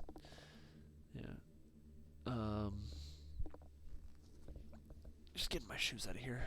Okay. All right. Let's go play some stuff. Oh, it's so dark. I can't even see what's going on here. What's the periodic table for? So the periodic table is kind of like it's like a reference for being able to find and easily identify different elements that exist in the universe. Natural elements, of course, things that exist completely on their own or pretty much are in indivisible quantities. Of course, you can divide up elements as well, but naturally occurring elements, or even some of the artificial ones, are sort of like the Lego blocks. Yes, Lego blocks do have components that make up Lego blocks, but each individual Lego block of a certain color, size, or shape is its own thing. So that's the periodic. So the periodic table is a way to easily categorize and see them, and then arrange them by like different detail or type. So there's that. I hope that was helpful. If in case you did not know a lot about the periodic table, you probably learned a lot more than you ever wanted to. That's not my problem. I'm educational. I'm like a superhero. So, what do I do for work? I've been wanting to ask but never got to. What do I do for work? I make bank. That's what I do for work. I make tons of bank. I make so much money I don't even know what to do with it. Because I spent like a bunch of money on computer parts, and now DDO runs really nice, especially when I stream it. I'm assuming I was under the impression that I was like beating my so I put it on slow or whatever for the actual encoding. I was assuming I was gonna beat my processor into the dirt. No, my processor's only at 36% CPU usage on slow. Now, of course, we're rendering like the effects in DDO. Okay, we're rendering the effects in DDO. We're still doing pretty heavy video rendering right here, but it's DDO, nothing else. But yeah, man, I don't generally talk about my personal employment over stream, just because it doesn't really correspond to what I do when I play my games. Not that it's not a point of pride. I just don't even know if I'm allowed to like mention my company online. They might get upset with me. So there's an area in Evening Star I only ever see. It looks amazing, but I don't know. Mountains and everything. I think it's the high roads. I remember seeing a YouTube slaying griffins. No way, dude. That area is not the high road. That is the Stormhorns Mountains. Some people really, really like the Stormhorns. I don't, because they're big and they're really explorable. And the first time you go through it, it actually is really cool. And every time after that, it's such a chore. I mean, some people really like the magic of the Stormhorns and some of the explorer areas. I like the quests, the burning through them, the excitement and stuff like that. I say excitement, but I'm not even looking at the screen. I'm mostly reading chat and killing stuff while I play the game. What are you gonna do?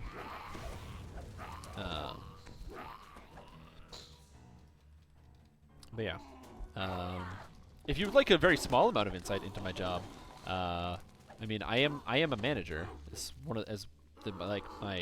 my official title is branch operations manager.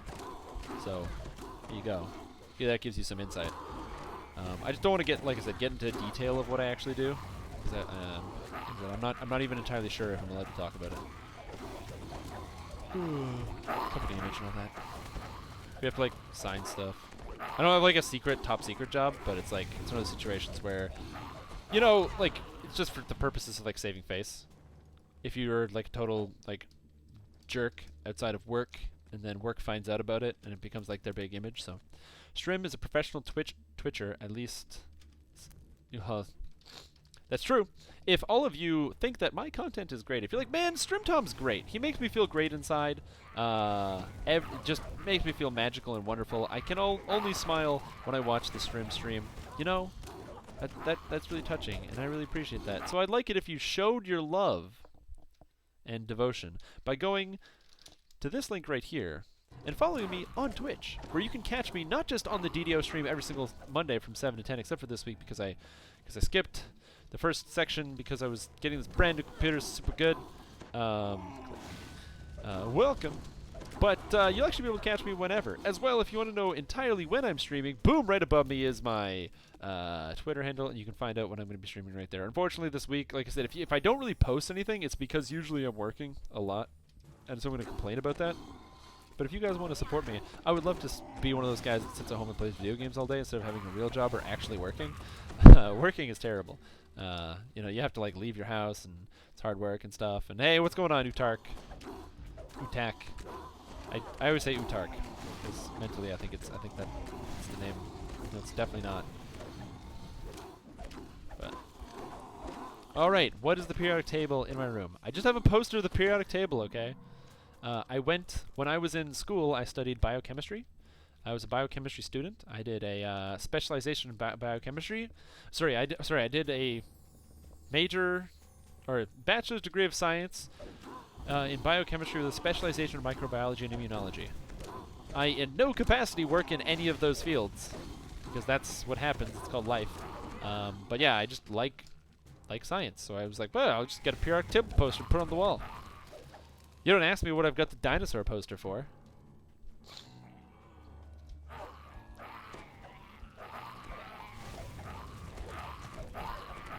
Yeah, the Stormhorns is absolutely beautiful and gorgeous. There are a couple areas that are just super, super nice looking in this game.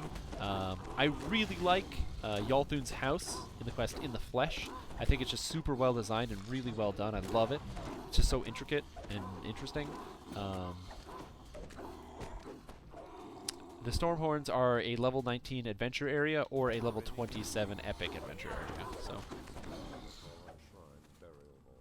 Hey, it's Chekachkaroon,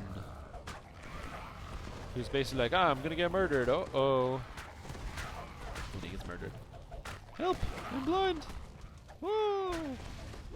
I can't see anything. What's happening?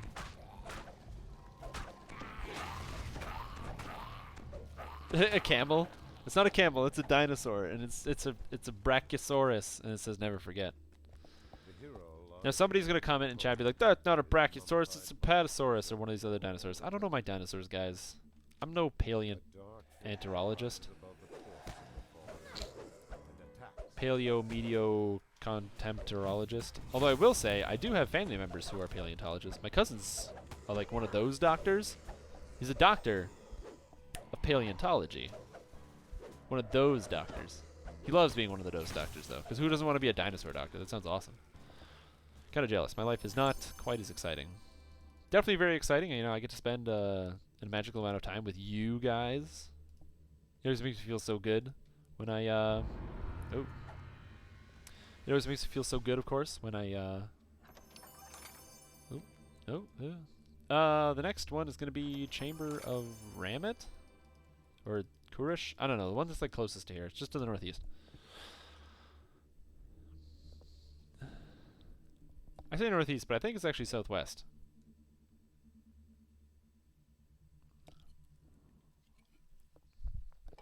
This is the final resting place of a once great hero. No, it's definitely southwest. It's definitely southwest. Since forgotten. How many dinosaurs come in on the average day? I don't know. Do you mean like come in? Like dinosaurs don't go anywhere. They're dead. They can't walk. They can't enjoy sunshine. They don't know what it feels like to drive a car or to get frustrated with iTunes. You know, dinosaurs kind of get shafted, you know? They don't know.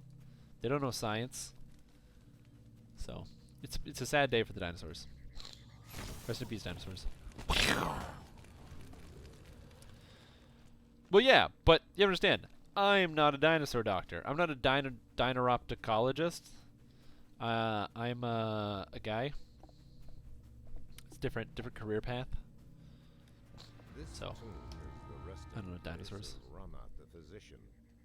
I think it would be pretty cool, though. Could you imagine, like, having a PhD in, like, dinosaurs? Oh, man. Because, like, as a kid, dinosaurs are, like, the shit. Because you're always, like, I'll tell you one thing. One thing all kids love is dinosaurs. Because dinosaurs are big, which kids want to be. And loud, which kids want to be. And they're big. So, they're really exciting. Plus, there's a lot of, like, primo Disney movies featuring dinosaurs. I will say, I was at a doctor's office, I don't know, like 3 weeks ago. And while I was in the doctor's office, I was actually dropping off my roommate. And then she wanted me to, like, wait. Or she was like, I was going to drop her off and pick her up. But she's only a short appointment. So I was like, I'm just going to sit in this doctor's office. And I watched, like, 15 minutes of the movie The Good Dinosaur. But it was, like, silent, like, muted because we were in the doctor's office. And I didn't understand a single word that was being said in that movie because I had no subtitles. That movie makes no sense whatsoever. I watched, like, 15 minutes of it somewhere in the middle. But, man, that movie is confusing. And it doesn't look very good. I have no real reference, but you've never asked your treats on an average day. Oh, no, man, you got me. I didn't realize that you were talking about like a dinosaur doctor. That went right over my head. Man, that arrow is just screwy. I need to fix that. But no, I don't know how many dinosaurs they treat on the average day. Ah!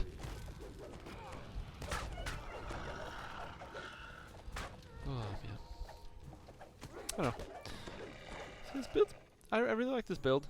I'm gonna be excited to see how Cauldron of Flame will perform, just because it does extra additional damage that's completely supplementary to what you do, and it doesn't cost meditations, which just makes it fairly strong overall.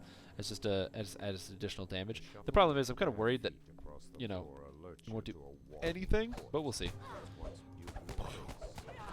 Always got to test it out, right? If I give someone a guest pass to Giant Hold and the guest pass runs out, will they be kicked out of Giant Hold? I have no idea. Why don't you test it and find out? The answer may also be on the wiki. I personally have no idea, because I've never used a guest pass on like an adventure area. I also don't know what happens if a guest pass runs out in a quest, because usually you give a guest pass for like a quest chain, and then you do the whole quest chain before the 3-hour time limit is up. So I don't know. I think the better question is, how come you can't do Giant Hold in less than 3 hours? Come on, man. Turn on the turbo boosters. Just give them a... You know what I'm saying? Use one of the... Yeah, take that, ghouls.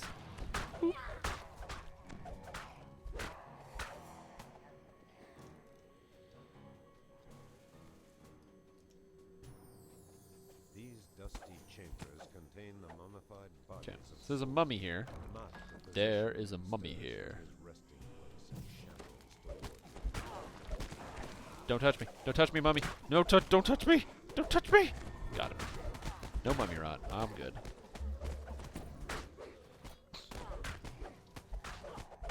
I'll use my other quarterstaff for dealing with copious amounts of undead. Makes it easier. The middle one. Because Crucible. Sure. Ooh, portable hole. Could have gotten treasure. Got portable hole. Yeah, it's just as good. I guess when you're leading somebody around and you're doing giant holds, you start with the explore area, and then you want to explore it because there's a lot of cool stuff and details and scenery. And then you go start doing other things. Maybe you do like a quest or two, then you take a bit of a break, and then you come back to it because unfortunately... This tomb is Cool, the next one is the other chamber. I don't know, I'm saving Wiz King for later, so I'm not doing that next. Dang it! Oh! Oh, I'm so bad. My god. 0-10.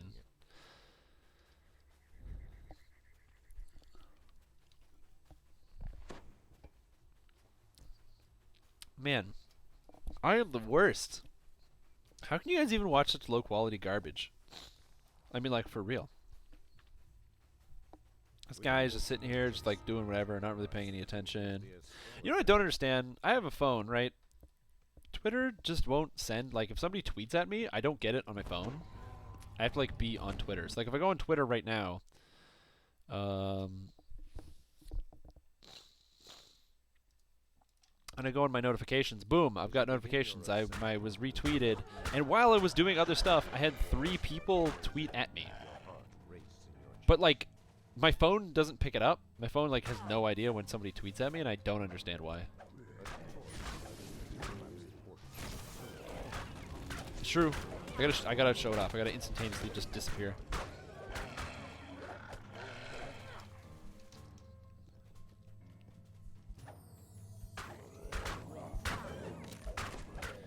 I will. Yeah, I don't know if that's like something I can change. I went through all the settings on my phone. Now there is also the problem of like my phone being incredibly old. It doesn't really work with a lot of things. So like I'm a total nerd and loser, and I already have both of the Pokemons. I got my Pokemon Sun and Pokemon Moon. Because, you know, I really want to play those games. They look like a lot of fun. And I don't care if I'm supposed to be an adult and have like a real job where like I buy expensive computers and also manage people and, you know, do a lot of stuff. It doesn't matter because I like me some Pokemons. And I'm always going to enjoy my Pokemons. But I can't play Pokemon Go because my phone sucks. And I could have definitely spent some of the money that I've made recently on like a new phone. But It's not DDO graphics, you know what I'm saying?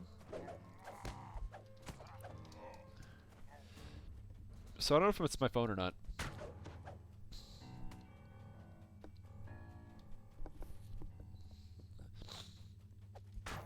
But yeah, I basically got my computer set up. The first thing I did was go on Twitter to tell everybody, like, hey, by the way, my computer's ready, we're gonna get going. Hey, welcome, we are in the Chamber of Kurush.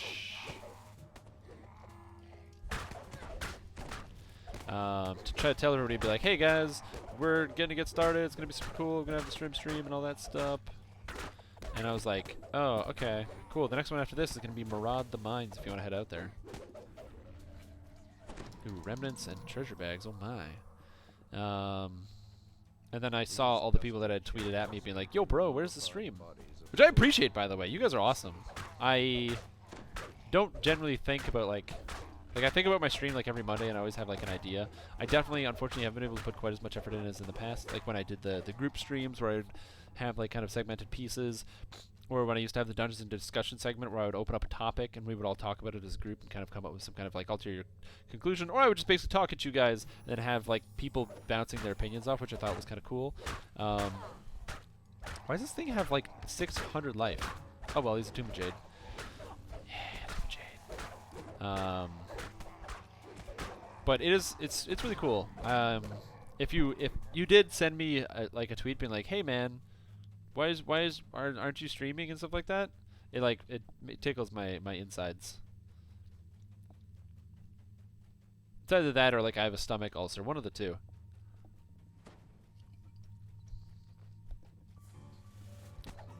Really hoping it's just like, you know, me genuinely feeling good and not an ulcer. 'Cause man, that would just suck. Fire! Man, that didn't even like do half of their health. Wait. Mulligan. Fire! Burn! Man, that ability sucks. I know it's like because it's like supplementary damage, it's like supposed to be good, but cleave is basically the same amount of damage, which is like disappointing. These undead are on fire.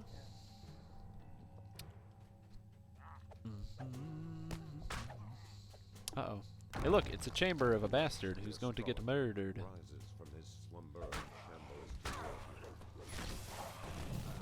Don't touch me!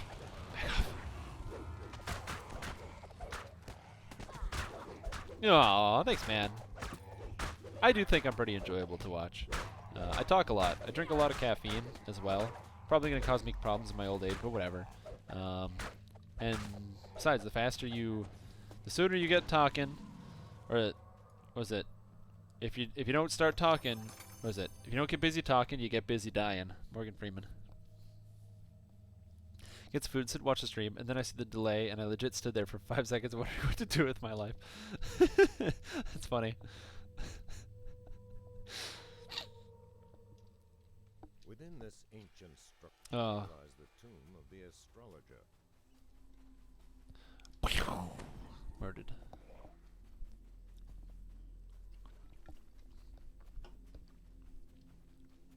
Hey man, I can't dictate every aspect of your life as much as I would like to.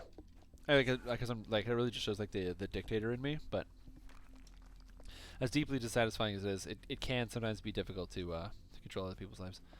That was not a 10 of 10. I totally caught myself like halfway through.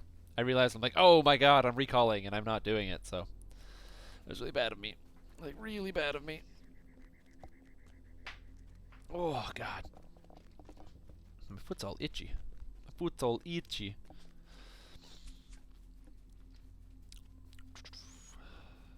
Oh, I didn't check for Firestorm Greaves. What have I got? Boots. Yeah, 5 of 7 is pretty good. 5 of 7. It's a good score. That meme is like old now. Or I'm just old. I can't tell. 7 of 10. 7 of 10. No man, you gotta go with the original score. You can't backtrack. Could you imagine if you're watching the Olympic games, and then at the Olympics, like the judges are like 10 of 10, and then they just like have another sign that's like no wait, and then just like 7 of 10. Could you imagine?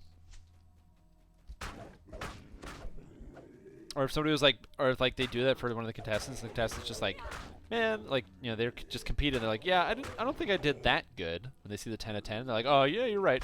It's, you know, 7 of 10. Is this guy using a great axe? Bard Fighter Rogue Legend. Shadow Dancer 0. It's pretty crazy. Whoop. Now what you're going to notice a lot, especially with this character that I'm playing in particular, I'm not really looking at the screen. I don't really care about what happens. My character's got a lot of dodge bonus, armor class, saves, and self-healing that I just kind of like attack stuff. It's pretty neat. If you want to play a character like that, I highly recommend Henshin Mystic Monk. Henshin Mystic gives a couple interesting benefits. Gives lots of melee power as well. The cores all give physical resistance rating, so I've got 55 right now. Just, you know, and 55 while not in Earth Stance and also not being able to wear any form of armor is pretty good.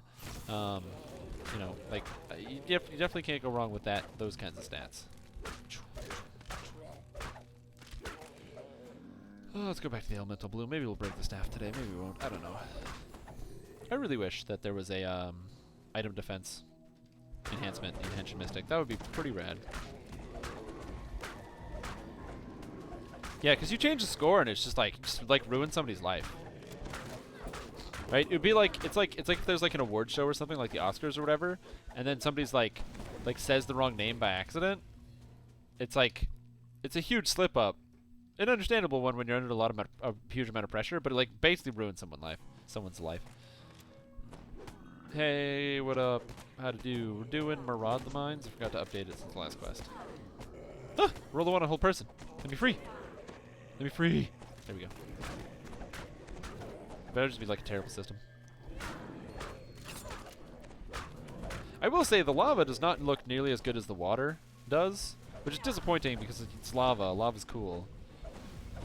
So, you kind of want lava to look cooler. Honda Dev, he's on the phone.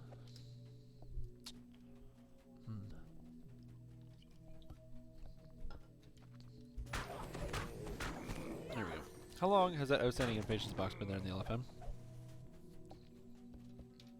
What, this one? Outstanding identification requests? That's always been there. It's always been there, literally every single time. In fact, I didn't know you could accept people from the chat until like a few months ago. I've always accepted people from the outstanding invitations box. Because that way you could actually go through when you lift it up and like filter through the people.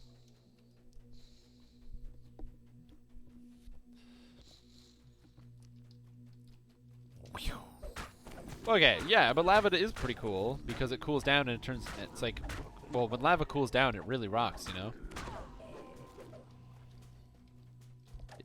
I said when lava cools down, it really rocks.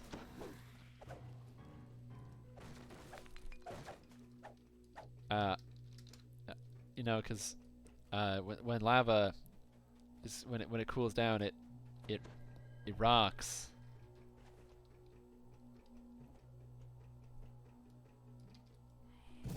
Yeah?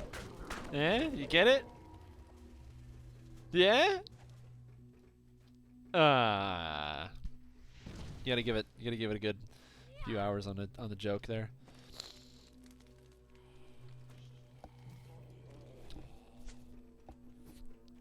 Yeah, okay, good. I just wanted to make sure that you guys got my joke. That because it was really complex. It's a complex joke, had a lot to, oh god. Look at the detail on the golems. Guys, are we looking at the same screen? Like when you mouse over them, it kind of kills some of the shading. But oh man, the darkness. Oh god. Look. Oh, the detail. I love the way this golem looks. That is amazing. Oh man. It just gets me really excited. And the feet. Look at the feet. Like the worn in metal. Like I said, some of these older quests that don't really have a lot of detail are kind of like difficult to distinguish. Like for example, the fact that like all these banners are completely unmoving. The knolls have like a relatively old texture and attack style. The rocks again, old textured rocks, nothing too new or unique. But the golems just have really good texturing on them. And the detail, the different levels of shine on the different armor pieces as well, just kind of, I don't know, makes a really, really full package.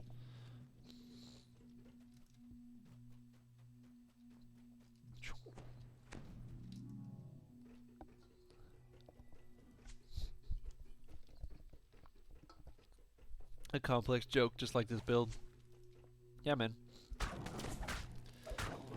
This build looks complex, but I really just get fatigued all the time. God damn it. Stop it. Later, Elemental. I really like Dismissing Strike, okay? I think Dismissing Strike is an awesome ability. And Tomb of Jade's pretty good, too. Can't wait till I actually have Tomb of Jade instead of just, like, Jade Strike.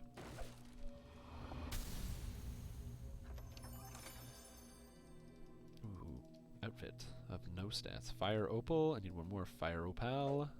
Fire Opal. And now we just need the Jacinths. Jacinth?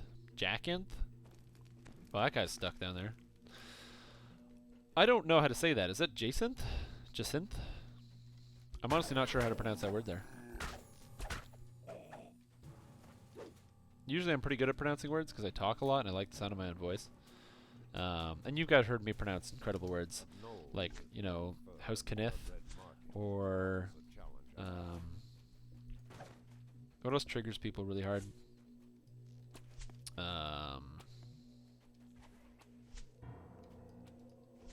There's a word I'm thinking of that I can't. I'm not really thinking of it because it's clearly not coming to me. I don't know.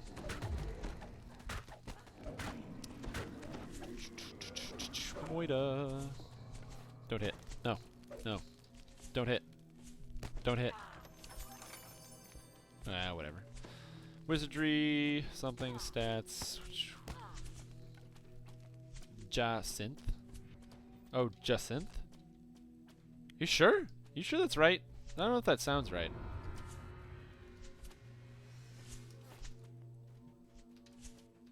Oh,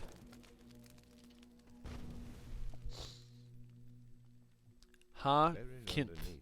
Oh, Hakinth! The J is silent. Next is going to be Raid the Volcurum. Raid the Volcurum.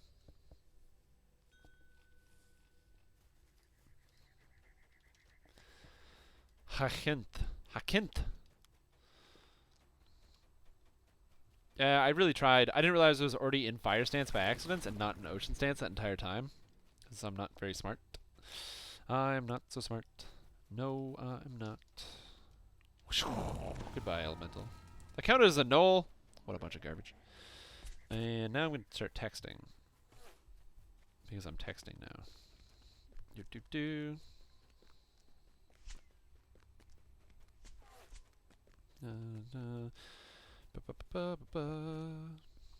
No, I'm going to this. That's probably fine.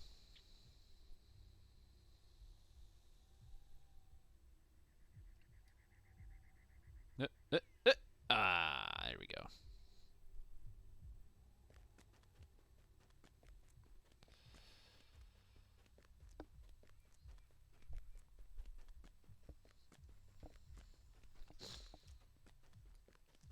Man, that is a very precise number. 9.243574 out of 10. I really think it was a slightly bit higher than that. Could have a long A, I guess, on J-Synth. So that's why I say J-Synth, like Jaden. Like J-Synth Smith. That sort of thing, if that makes any sense. Probably doesn't make any sense, but I just say J-Synth. The problem is, when I learned a lot of my pronunciation of gemstones, it was at the hands of playing the original Asheron's Call back in the day. If you ever played Asheron's Call, it was really interesting because gemstones weren't sellable goods, but were actually the materials for casting spells. Your hematite, your cerulean, Jacinth, all those things. They were all materials for casting spells. So before they introduced foci, where essentially were like full bags that would take up all of the spell casting materials for a specific spell school. Instead, they had a system in which you would have to have just multiple different materials. In fact, to get actually new spells, you would combine different ingredients together to get spells. And it was such an early point of the internet, forums and things weren't super common, so it wasn't like there was like a standardized list floating around. You kind of just have to figure it out as you go along and ask your friends, oh, what spells did you find? By mixing together ingredients and making spells. Really cool concept. But I definitely learned a lot of my gem understanding from that game. Whether it's like emerald or opal, fire opal as well, stuff like that. So, like I said, it's That's where I learned a lot of my gem knowledge, was actually from the game Asheron's Call 1. Incredible game if you haven't had the chance. It's not like worth it to play like full time, but if you are somebody who wants to kind of experience like an older game, because you just want to know what that was like when you hear people say like, oh, I really love Vanilla WoW and I like those other things, I highly recommend you give Asheron's Call 1 a shot. Asheron's Call 1 is only $10, I think, and it's really fun and interesting. Yeah, I don't think you can still craft spells. You might actually be able to. I'm not sure, because you pretty much just buy the foci and it gives you everything. Oh, I already did update it for Raid the Vulcan Room. Yeah, it was just a really cool concept. The best part, actually, that was very interesting about that is, no, I don't think you can do that anymore. No, you can't. Now you have to learn everything from scrolls, so sort of like how you do in DDO. But what's really interesting about that system, that was really funny, is that before there were secret spells. So generally spells had a certain combination, so it would require like one plant-based component, it would require one gem-based component, it would require, you know, a certain taper, so you'd have to get like a certain colored piece of wax. And you would combine these things to create, you'd also have to use a scarab as well. There was a very, oh, the lag, what's happening?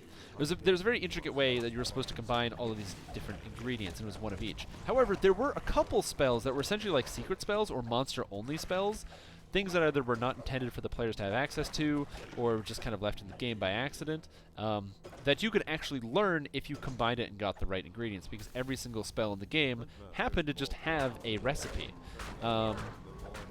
So, a couple very fantastic examples.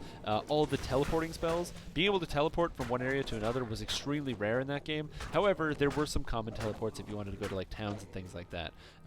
However, a couple super rare areas, such as I think it was the Obsidian Plateau or the Sanctuary, both of which were unavailable teleports. You could not teleport to these two places. However, if you had played before the like while you could do the spell crafting, when you did that, there was actually a way for you to put in the ingredients and learn the spell regardless of the fact that you weren't actually capable of learning it ever at all, because you made the ingredients properly, which was pretty cool. As well, the most dangerous creature in the entire game was the White Bunny.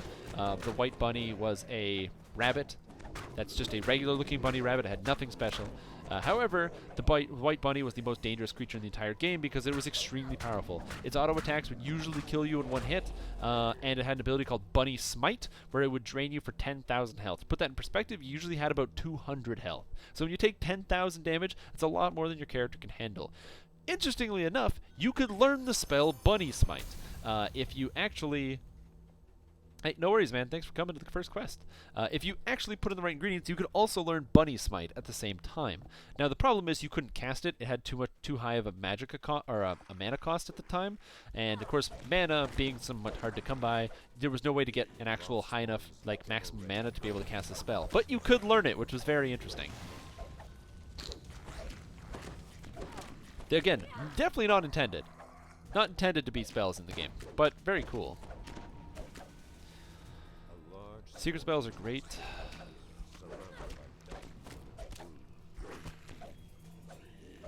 That's kind of funny.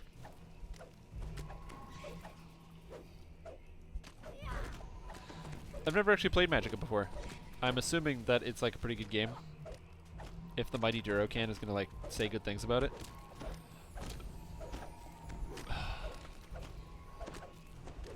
But like I said, I've personally just never played. I've never played that damn Magicka. Fight me, Scorpion. Fight me.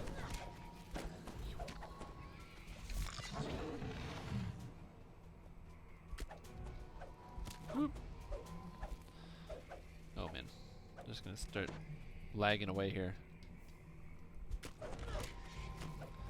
There's a lot of lag recently, which I kind of don't like. It's been a little bit too much recently.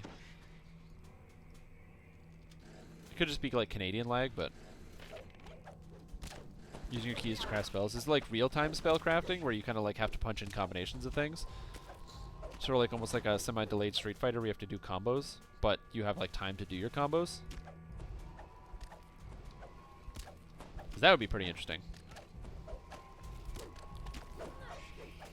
One of the one of the games that actually is one of the most interesting combat systems, I think, which is really counterintuitive because it doesn't seem like a very complex game, especially on the surface.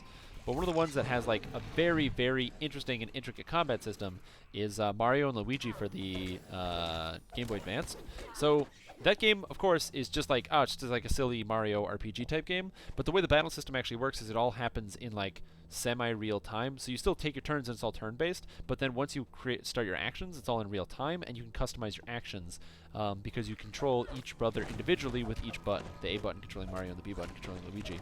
What you could then do at that point with those controls is you would have a combo set up where like one of them jumps off the other one and like catapults them away and does something.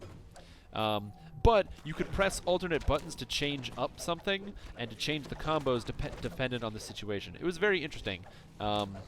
Like a really, really good combat system, engaging. It made you feel really good when you use the right ability or when you combo the right ability at the right time. So say you use an ability but you change it up. Plus there was also secret combos in that game. Again, things you wouldn't know. So it was very good. Yeah, man, of course I'm still here. It's because I started late, because I'm a jerk. Oh, Elmo, no. Well, if it makes you feel better, Elmo, I'm going to be streaming a lot this week on my own personal channel, twitch.tv/StrimTime. We're going to be streaming a lot. I had originally planned on doing like a 24-hour stream at some point this week, but the problem with doing a 24-hour stream is like ruins your goddamn life. If you do a 24-hour stream, you spend a lot of time outside of the stream to like catch up on your sleep and recover. However, I just started dating like this like really cute girl, and I want to keep dating her. And so if I spend 24 hours during my entire week off, destroying my sleep cycle, that's gonna end really, really poorly. So if I'm like want to go out and do things, and somebody's like, "Hey, do you want to like go get lunch or something?" I'm just gonna be like, "I'm tired. I don't want to do anything." So I'm in a very Oh no! I broke my stick. No. In a very self-interested fashion, I am not doing any 24-hour streams this week, although I will be doing more streams for sure. I won't be doing a stream tomorrow. I will probably be doing a stream on Wednesday, and I will be streaming all day Friday. So cool. Offering of Blood is the next one. Hey, thanks, man. Yeah, I know. Force, I watched some of your stream. Was it yesterday or the day before? I did watch some of it.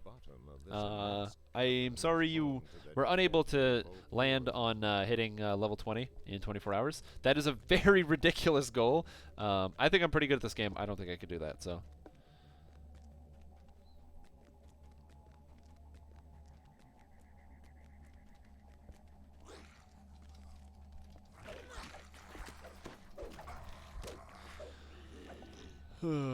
Is it S. Foreman?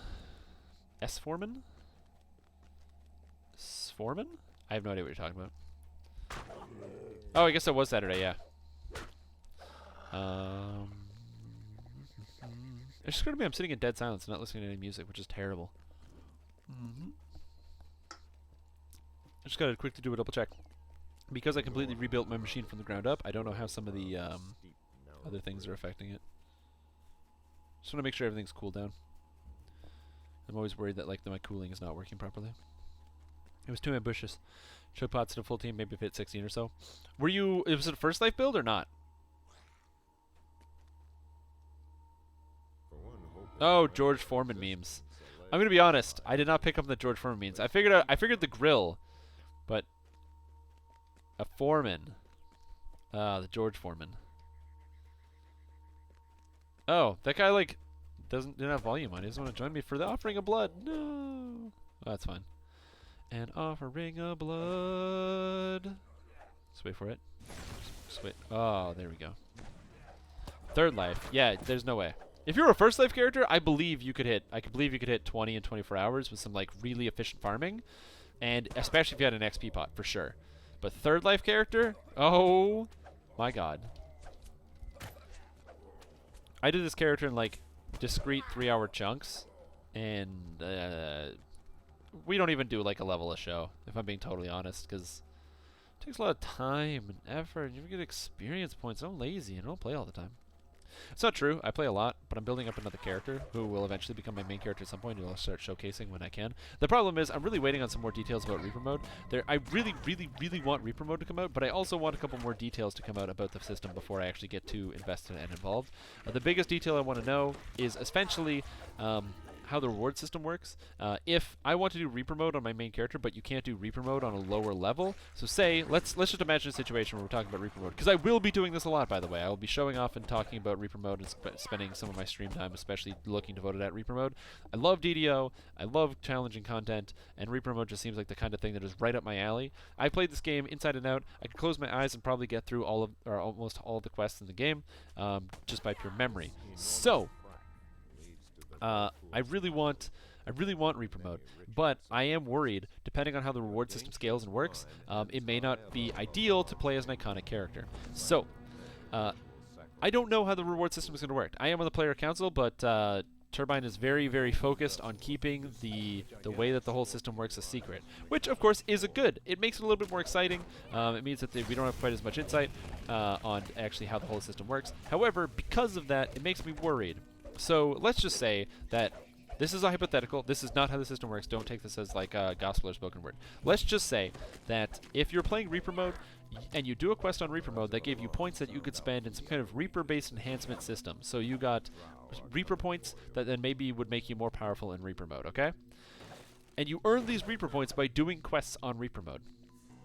If you create an iconic character, that means that you're missing out on quests, because if you can't do Reaper quests on Reaper mode above the maximum level of the quest and get benefit for it, i.e. above like the bravery bonus. So let's just say you want to go do some of the quests in the harbor. You want to do Bringing the Light. It's a level 2 quest. On Elite it's level 4, which means Reaper mode would also be level 4. If you're above level 4, you would get no benefit from doing that quest on Reaper mode. Now, this makes sense because ideally if you want to build a challenge, you'd want to do it on level. However, if Reaper mode requires you to have leveled up this Reaper system, which requires you to do many quests on Reaper mode, such as all the lower level quests in the game, then essentially playing as an iconic would be completely useless and pointless. And since the build that I really want to do is an iconic character build, it really does matter to me whether I can actually play that character in Reaper mode. I might actually be tempted to play that character in low levels, like not reincarnate and just play as like a fighter or a paladin, and then when I hit 15, reincarnate my Blade Forge with my extremely expensive build to become a pure Blade Forge bard. Again, that requires not being low level. I'm gonna die here maybe because I got stunning blood. Maybe? Yeah, I'm fighting him. I'm fine. Oh! Oh! Drowstalker! More Drowstalkers! Oh. See if I can hit 20, another 24-hour stream around Christmas. Man, that's crazy. Too many 24-hour streams, man. Don't kill yourself. But keep it up, man. I liked your stream. I thought you did like a really good job. You know, different delivery than me. Kind of like the actioneer type. I just keep talking and talking, giving you as fast information as fast as you can handle it. Your brain is just exploding from all the fun facts and tidbits that you're picking up from watching the Strimstream. That's kind of what I do. It's what I present. And I think it's important that we have like a diverse group of people that like to stream the game.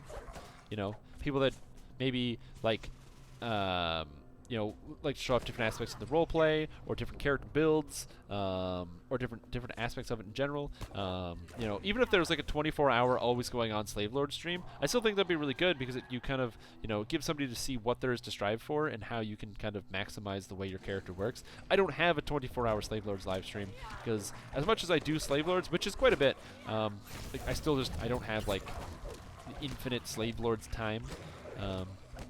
I can't be like Templar's superhero of Arganessen, who is always in Slave Lords with his crazy ass super build. So I cannot do that.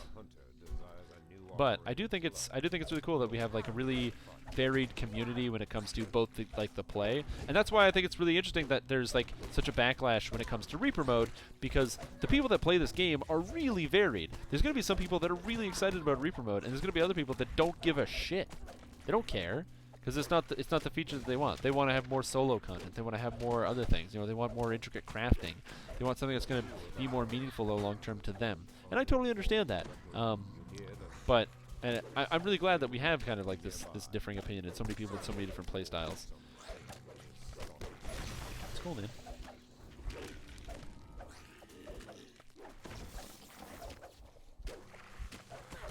There you go. I usually like to run the one-man show on my own personal stream. If I'm just like, sitting and talking with my buddies, I'll just turn on the stream and then we'll be chit-chatting the whole time. But I do generally prefer to do the one-man show when I do the stream, because I don't know. I really don't like being interrupted. That's the big thing. I just really don't like being interrupted, man.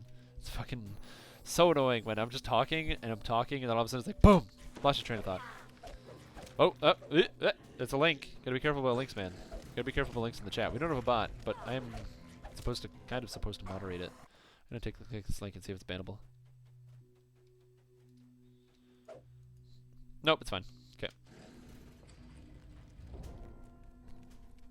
Just want to make sure. You never know, man. You gotta be careful about links. Preface your links, please.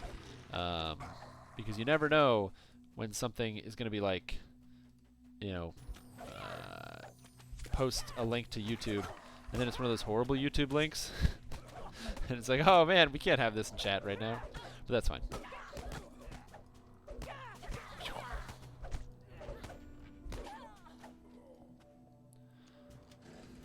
Interrupting cow.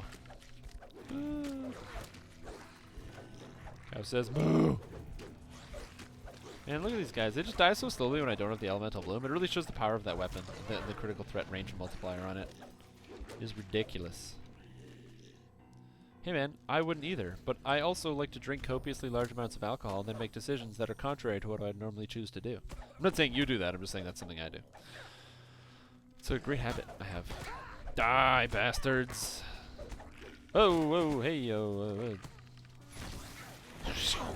See, that's actually kind of cool, when you can land, like, the full wave through a very, very large group of monsters. Again, though, I don't see it as being, like, really individually strong. I just think it's a little bit of added damage. It's effectively free, because the key cost is very sustainable, but the DC and the saves are a little bit low, so it's really hard to say. It is really hard to say. See, I'd quit drinking, but I'm like in my 20s, and I really like alcohol. Like, I don't drink very frequently due to, working all the time. And also, if I'm not really working, I also very infrequently drink. Every once in a while, if I'm on stream, I will. Because, calms the nerves and stuff like that. I still get nervous. I get nervous, being in front of all you guys and doing a fun presentation. But, like, unless I'm, like, at a party or something, or with the intention of getting completely smashed, I don't really usually have that much to drink. I only had the energy drink today because I wanted to make sure I had the energy, yeah, power thirst, to kind of make an entertaining show for all you guys. But yeah, we're gonna be streaming more this week because I have time off and stuff. This is important. Although I'm not gonna lie, as much as I want to play DDO this week, man, my phone keeps buzzing. As much as I want to play DDO this week, I hope that's not super loud. I can't tell if my phone is really loud. I can just hear it. As much as I want to continue and play DDO as much as I can this week, DDO is not the most game with the highest graphical fidelity, and I bought a GTX 1070 for a reason. So I'm going to be going to play some other games. A lot of Elder Scrolls Online and a lot of Path of Exile this week. So, chocolate, banana. Chocolate energy. It's like adding chocolate to an electrical storm. Yeah, man, it's a good time. No, come back, you bastards. Oh well, I got the damage vulnerability on this guy. Gun's a pretty good flavor.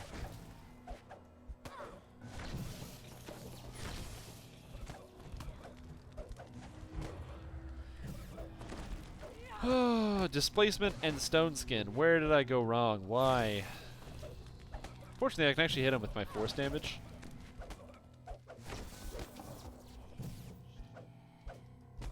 Ryan, you're not late. Well, okay, you're really late, actually, because it's 11 o'clock, so. How am I liking Monk? I think Monk's completely awesome.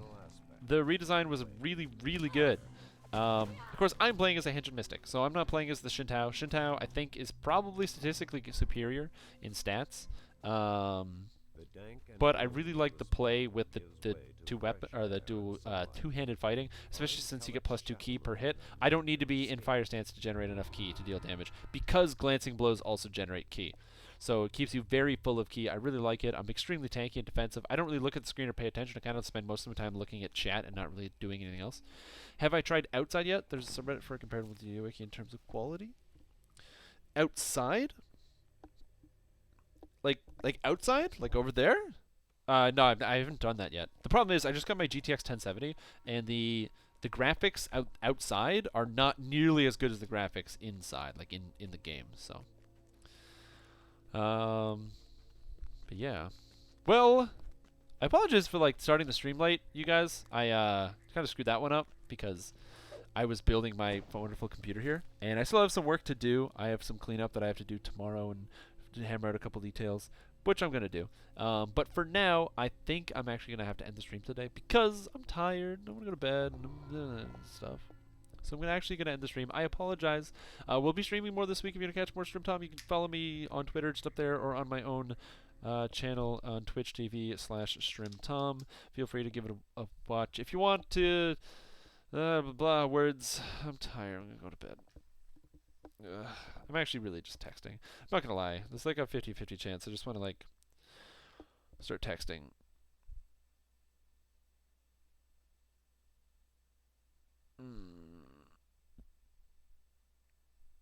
Texting and stuff. But yeah, thank you guys for watching. I hope you had a super fantastic time. We will be doing more Strimstream later this week, and like I said, I'll be back. I'll be back next week. I'm always back next week. So, man, and this video is gonna look so good when it actually goes up. Look at the water. Oh, look at the beautiful. Man, that's how you can tell the game is good. 120 FPS. Look at that water. Oh, cool. Later.